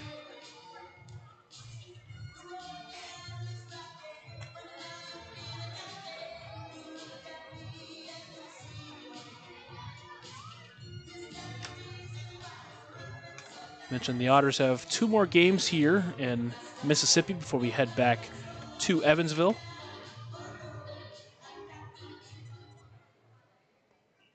Where we have a 6-game homestand between the Schaumburg Boomers and then the Lake Erie Crushers. That'll be a fun week of baseball. First pitch to Benson. Hefty swing, come up with nothing. It'll be strike 1. Thompson's night is finished. He finished with 2 hits, gave up 1 run unearned, walked 4, struck out 2.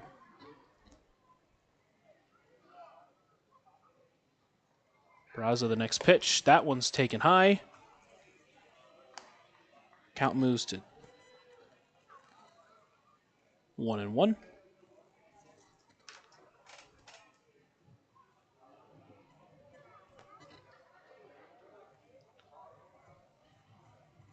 Barraza from the stretch delivers. That one is popped up.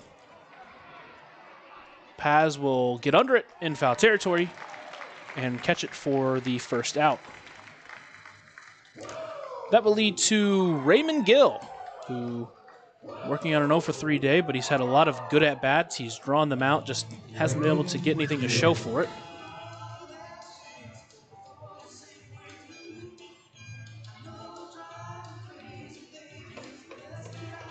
Gill came in with batting 7 for 15 with a 529 OBP,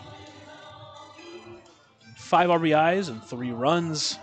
Hadn't struck out, but he has gone down the way of the strikeout twice tonight. Both were looking. First pitch into Gill.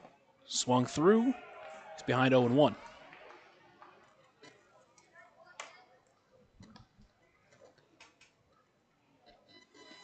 Pavin Parks over at first. Has a couple of stolen bases.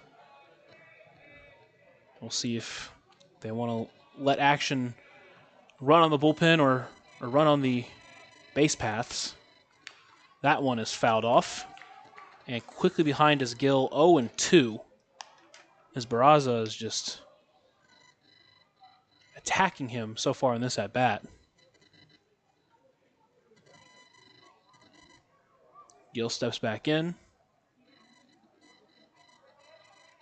Barraza looks in for the sign and will come set. Deliver the 0-2 pitch. Fastball blew by him for strike 3. Third K of the night for Gill. And with 2 away, that'll bring up the catcher, Justin Felix. Felix 0-for-2 on the night, drew a walk in his last at-bat. We'll see if he can keep this inning alive here for the Otters. They're down to their final 4 outs of the night.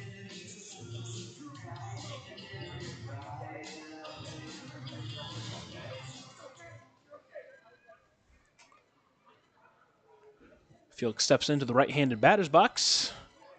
Barraza comes set and delivers the first pitch. That one stays high. Count moves to 1-0. We got some finals here in the Frontier League. Windy City officially has beaten Quebec 15-6. Quebec loses their first game of the season after beating Windy City 22-5 earlier in the day. 1-0 pitch from Barraza. Felix checks a swing, didn't go. Count moves to 2-0.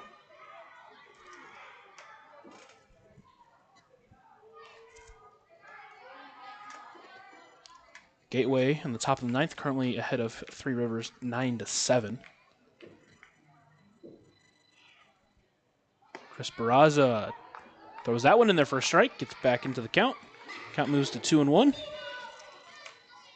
Joliet ahead of Schaumburg 18-6. That one's in the top of the ninth inning.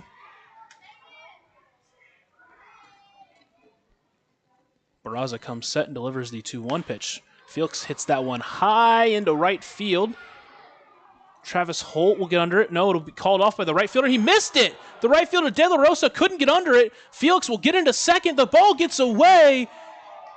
And Pavin Parks will score on a throwing error after an error from the right fielder, De La Rosa, and Felix gets into third.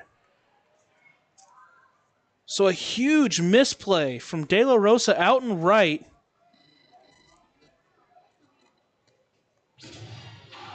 And Parks will score on that one. The Otters will get a run and cut it down 8-4 now. And that will bring in Keenan Taylor now. Keenan Taylor. De La Rosa just kind of overran it. Maybe was dropping faster than he thought and then ran a little bit too fast. But Otters get a run there, and the runner in third and 2 away. Keenan Taylor with a chance to pick up that run as well. That first pitch in the dirt. Good stop by the catcher Hassan. Count moves to 1-0. Ottawa and Lake Erie went to extra innings. They're currently in the top of the 10th inning. Ottawa up 9-8. And then New York over Brockton 10-7 in the bottom of the 8th inning there. Barraza comes set and will deliver the 0-1 pitch. Ball stays high. Count moves to 2-0.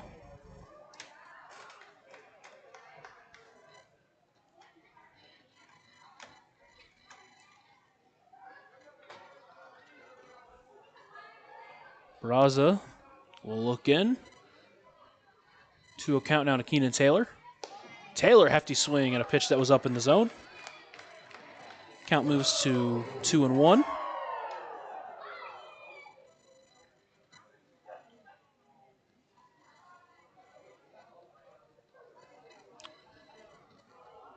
Barraza will look in. And he'll come set. Deliver the 2-1 pitch. That one stays high. Count moves to 3-1 now. Ale Camo, the leadoff hitter, awaiting on deck.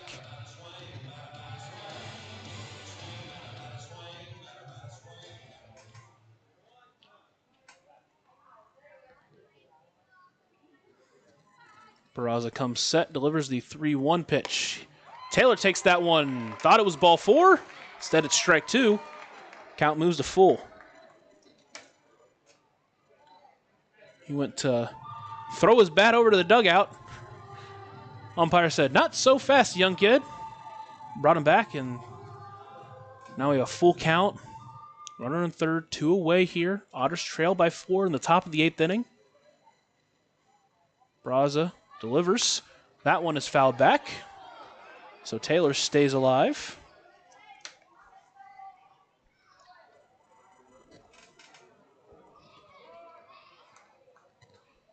Taylor has reached base 2 out of 3 times today, one by error.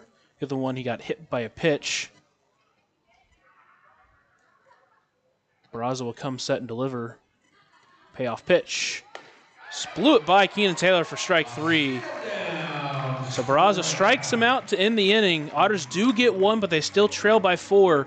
You're listening to the Otters Digital Network.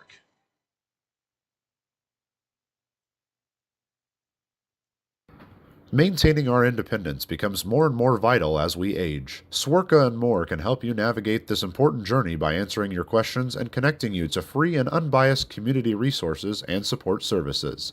If you are seeking advice for yourself or a loved one, let Swerka be your first call. More information available at swerka.org or by calling 812-464-7800. Originally opening in 2004, Jacobs Village has been a home for adults with disabilities, giving these great residents a wonderful opportunity to live life just like you and me. Jacobs Village mission is to continue building a safe, walkable neighborhood community where people with disabilities and older adults can find meaningful relationships, affordable and accessible housing, and activities to keep their bodies and minds engaged. We can't wait to have Jacobs Village at the ballpark on July 3rd for our annual Red, White, and Blue Night. More information on this great community partner is available at jacobsvillage.org. For the last 5 years, the Evansville African American Museum and the Evansville Otters have partnered together to offer tickets at no cost for the whole family for the Juneteenth Negro Leagues Baseball Tribute. All are invited to celebrate Juneteenth with us on June 19th for the annual Salute to the Negro Leagues game. Pre-game activities start at 4:30 with first pitch scheduled for 5:05. For information on these tickets, fans can stop by the Evansville African American Museum at 579 Sandra Matthews Way in Evansville or any local Evansville Vanderburgh Public Library. Korbacher out there for another inning of work. He'll face 6, 7, 8 as he tries to get the Otters back to the top of the 9th inning, only trailing 4. Samil De La Rosa will be the first one to face him. He's working on a 1-for-4 day. Struck out a couple of times, reached on air in the 3rd inning, and got a base hit in his last time up to the plate.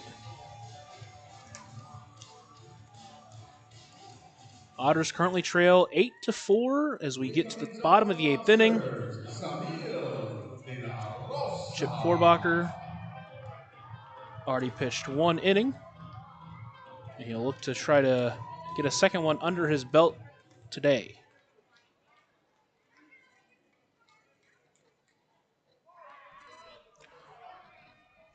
Korbacher will come set and deliver from the stretch. Swings and misses at the first pitch. Gets out ahead 0-1.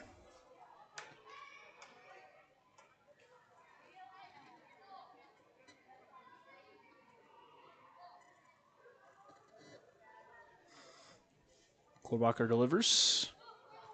That one stays just a bit low. Count moves to 1-1.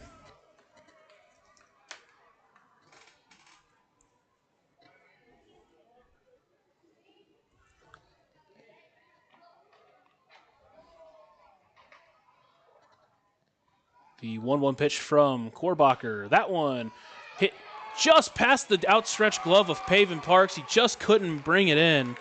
Now heading towards second is De La Rosa, and he's going to get in sliding. So he extends that base hit into a double. And the Mud Monsters have a leadoff double to start the bottom of the 8th inning. And that will bring up the second baseman, Travis Holt. Next up, Travis Holt. Holt spent some time in the Frontier League back in 2023 with Schaumburg. Got a 246 average, a 336 OBP. 63 hits, scored 33 runs. Back in the Frontier League with Mississippi here. First pitch to him. Takes that one just a bit low for ball 1.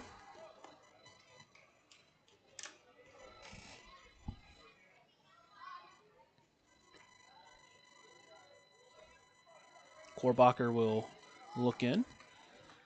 De La Rosa being held on by Le Camo over at second. He'll take a look back at second.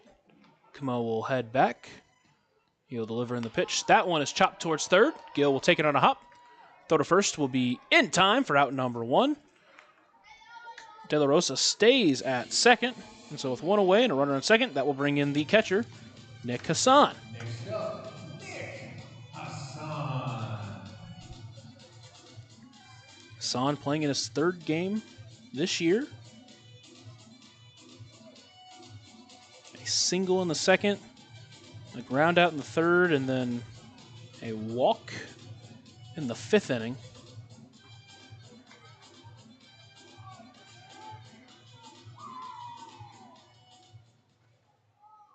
So he works on his 1-for-3 day.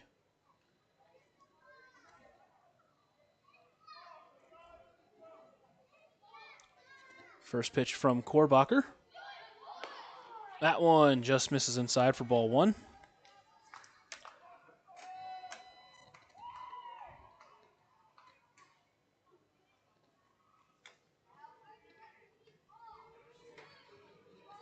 Korbacher looks in. Now he'll come set.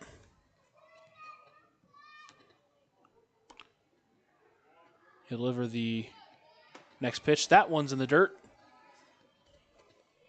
Count moves to 2-0.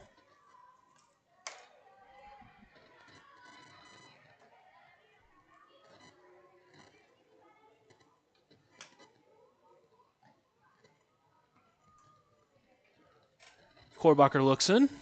And he'll come set. 2-0 pitch. Checked his swing. Count moves to 3-0 now.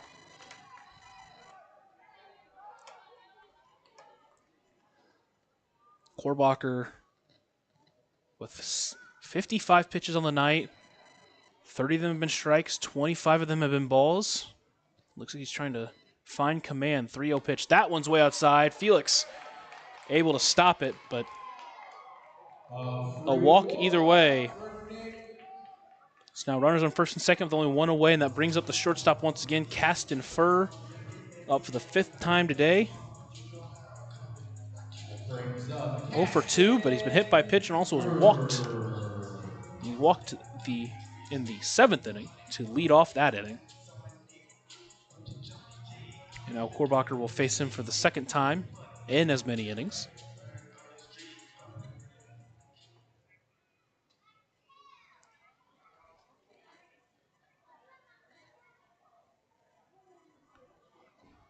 Korbacher looks in and deliver the first pitch. Instead, he'll step off, keep the runners honest.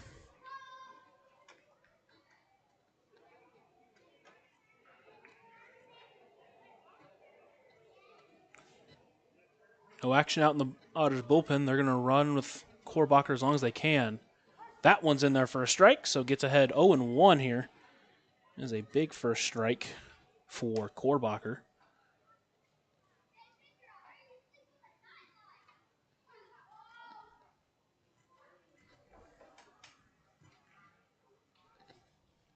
Korbacher comes set and will deliver the 0-1 pitch. That one's in the dirt. Throw over to second behind the runner, but not in time. As De La Rosa will get back. Count moves to 1-1.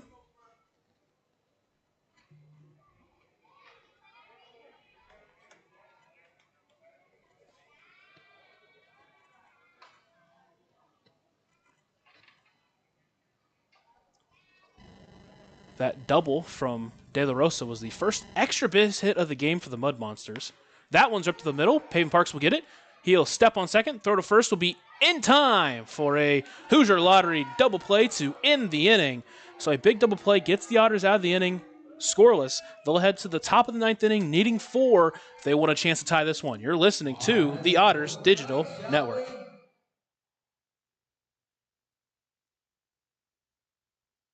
Catalyst Church Food Pantry is honored to be the nonprofit partner of Friday, May 23rd's Otters game.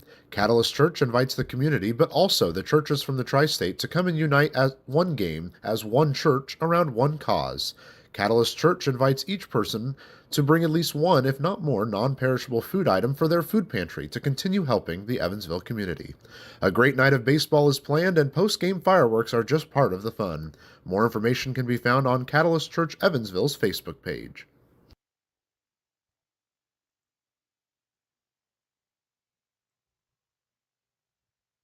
Right now, in Vanderburgh County, over 800 children are in the child welfare system waiting for someone to be their voice, and you could be that voice by becoming a court-appointed special advocate, a CASA volunteer. Donating just a few hours a month of your time can change a child's life forever. Vanderburgh County CASA invites you to join them. Stand up, speak out, be for the child, be a CASA. For more information, visit vandcasa.com. That's VAND-CASA.com.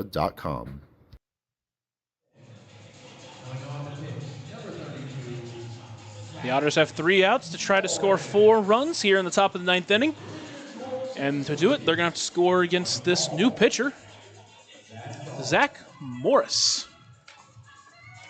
He comes on to try to close this one out. It's not a save situation, but obviously if you are the Mud Monsters, you want to shut this door as quickly as possible. You don't even want to let the Otters have a shot at trying to make this comeback.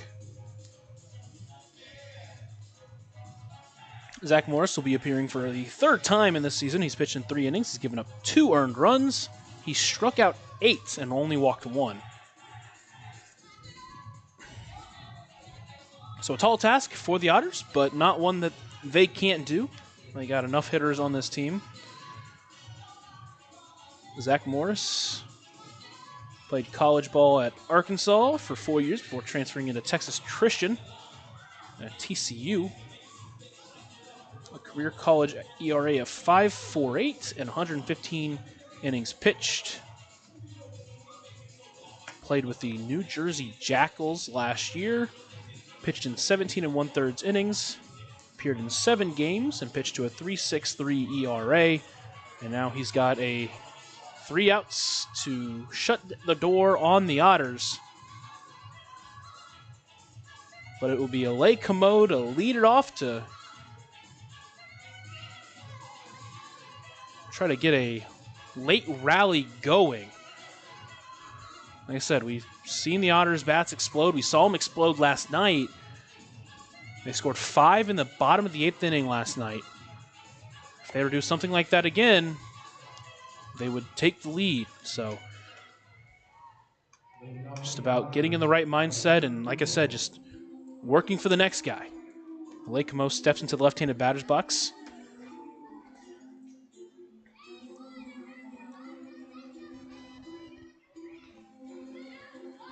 Zach Morris, the 24-year-old out of Little Rock, Arkansas, will pitch from the windup.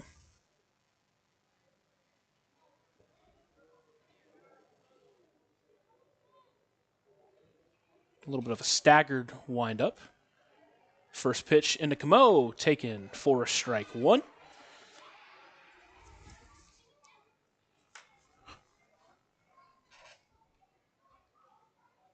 The Otters had some opportunities, but have been stifled a lot more than we've seen them in the past couple of weeks. Next pitch to Camo, that one's taken in there, so quickly ahead of Camo is Zach Morris, 0-2.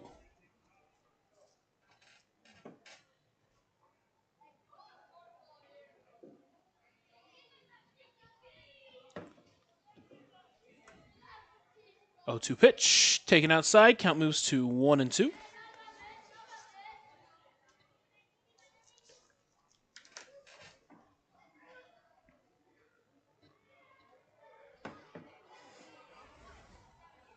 From the windup, Zach Morris delivers the 1-2 pitch. That one got Camo looking for strike 3. It's a quick out, number 1.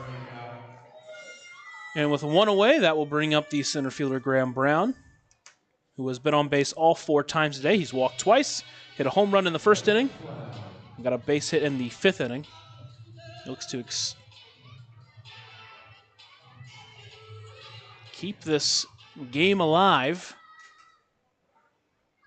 This 4 on base game, anyway. Morris from the windup will deliver. Brown will take that one just a bit low. 4-1.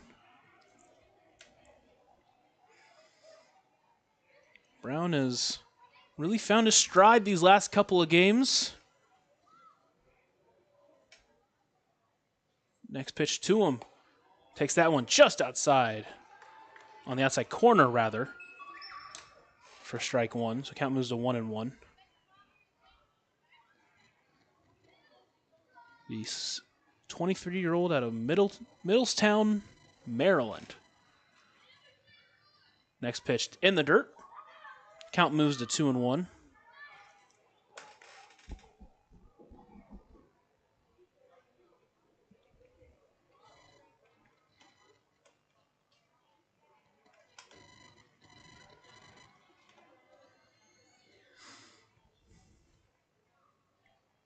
Morris will deliver once again from the windup. The 2-1 pitch to Brown. Brown fouls that one back off the catcher. Evens it up at 2-2.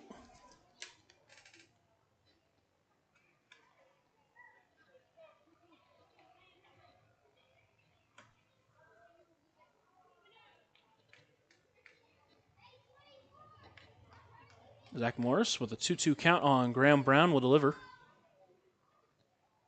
That one is ripped into center field, but Skinner will camp under it and bring it in for out number 2, and it'll be up to Mendham to try to extend this ball game.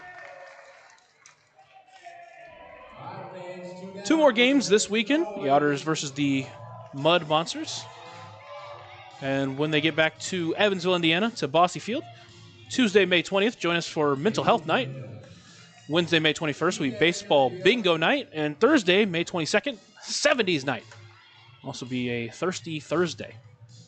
It'll be a fun trip once they get back home, but still an out to work with here. Let's see if they can extend this one.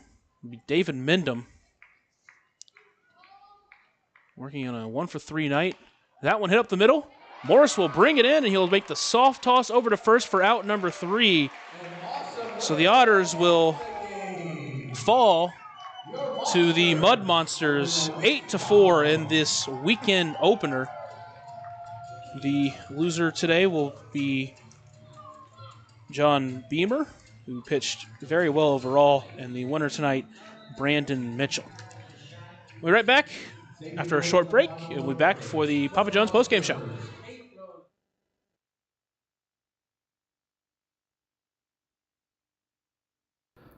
Ballet Indiana is made up of local ballet professionals, dedicated parents, and community members in order to provide unique and life-enriching experiences for hundreds of young dancers, while carrying out their mission to inspire a lifelong appreciation for dance for both our dancers and the Evansville community.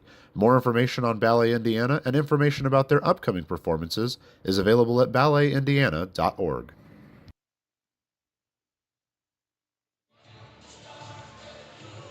Otters lose 8-4 in a game where they just couldn't really get anything going offensively. You're listening to the Papa John's post-game show. Remember, Papa John's is the official sponsor of the Otters pre-game and post-game shows, 20 minutes before and 10 minutes after each Otters game day. So Otters fall short in this one. John Beamer came in to start, struggled a little bit early, but kind of came into his own as the game went on. Ended up going 5 innings, gave up 6 hits, 3 earned runs, walked 1, struck out 7, did hit 4 batters. There was some command issues, but came in and pitched pretty good overall.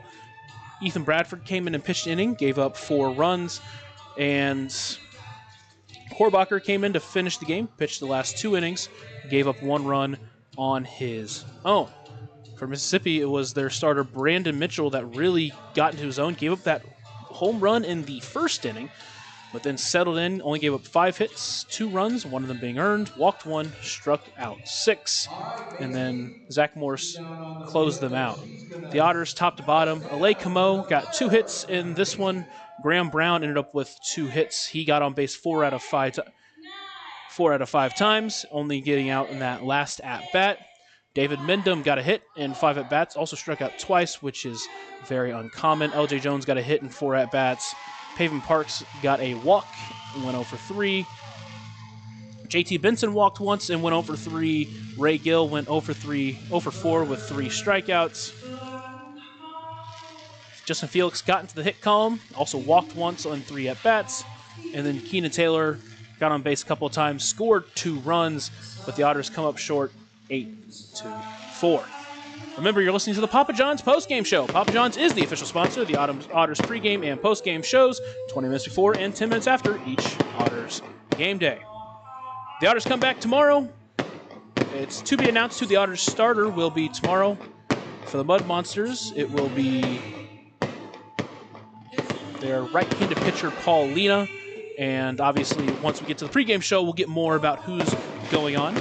Otters will look to bounce back tomorrow, 6:30 p.m. here in Mississippi as they try to even up this series and take one for the Otters.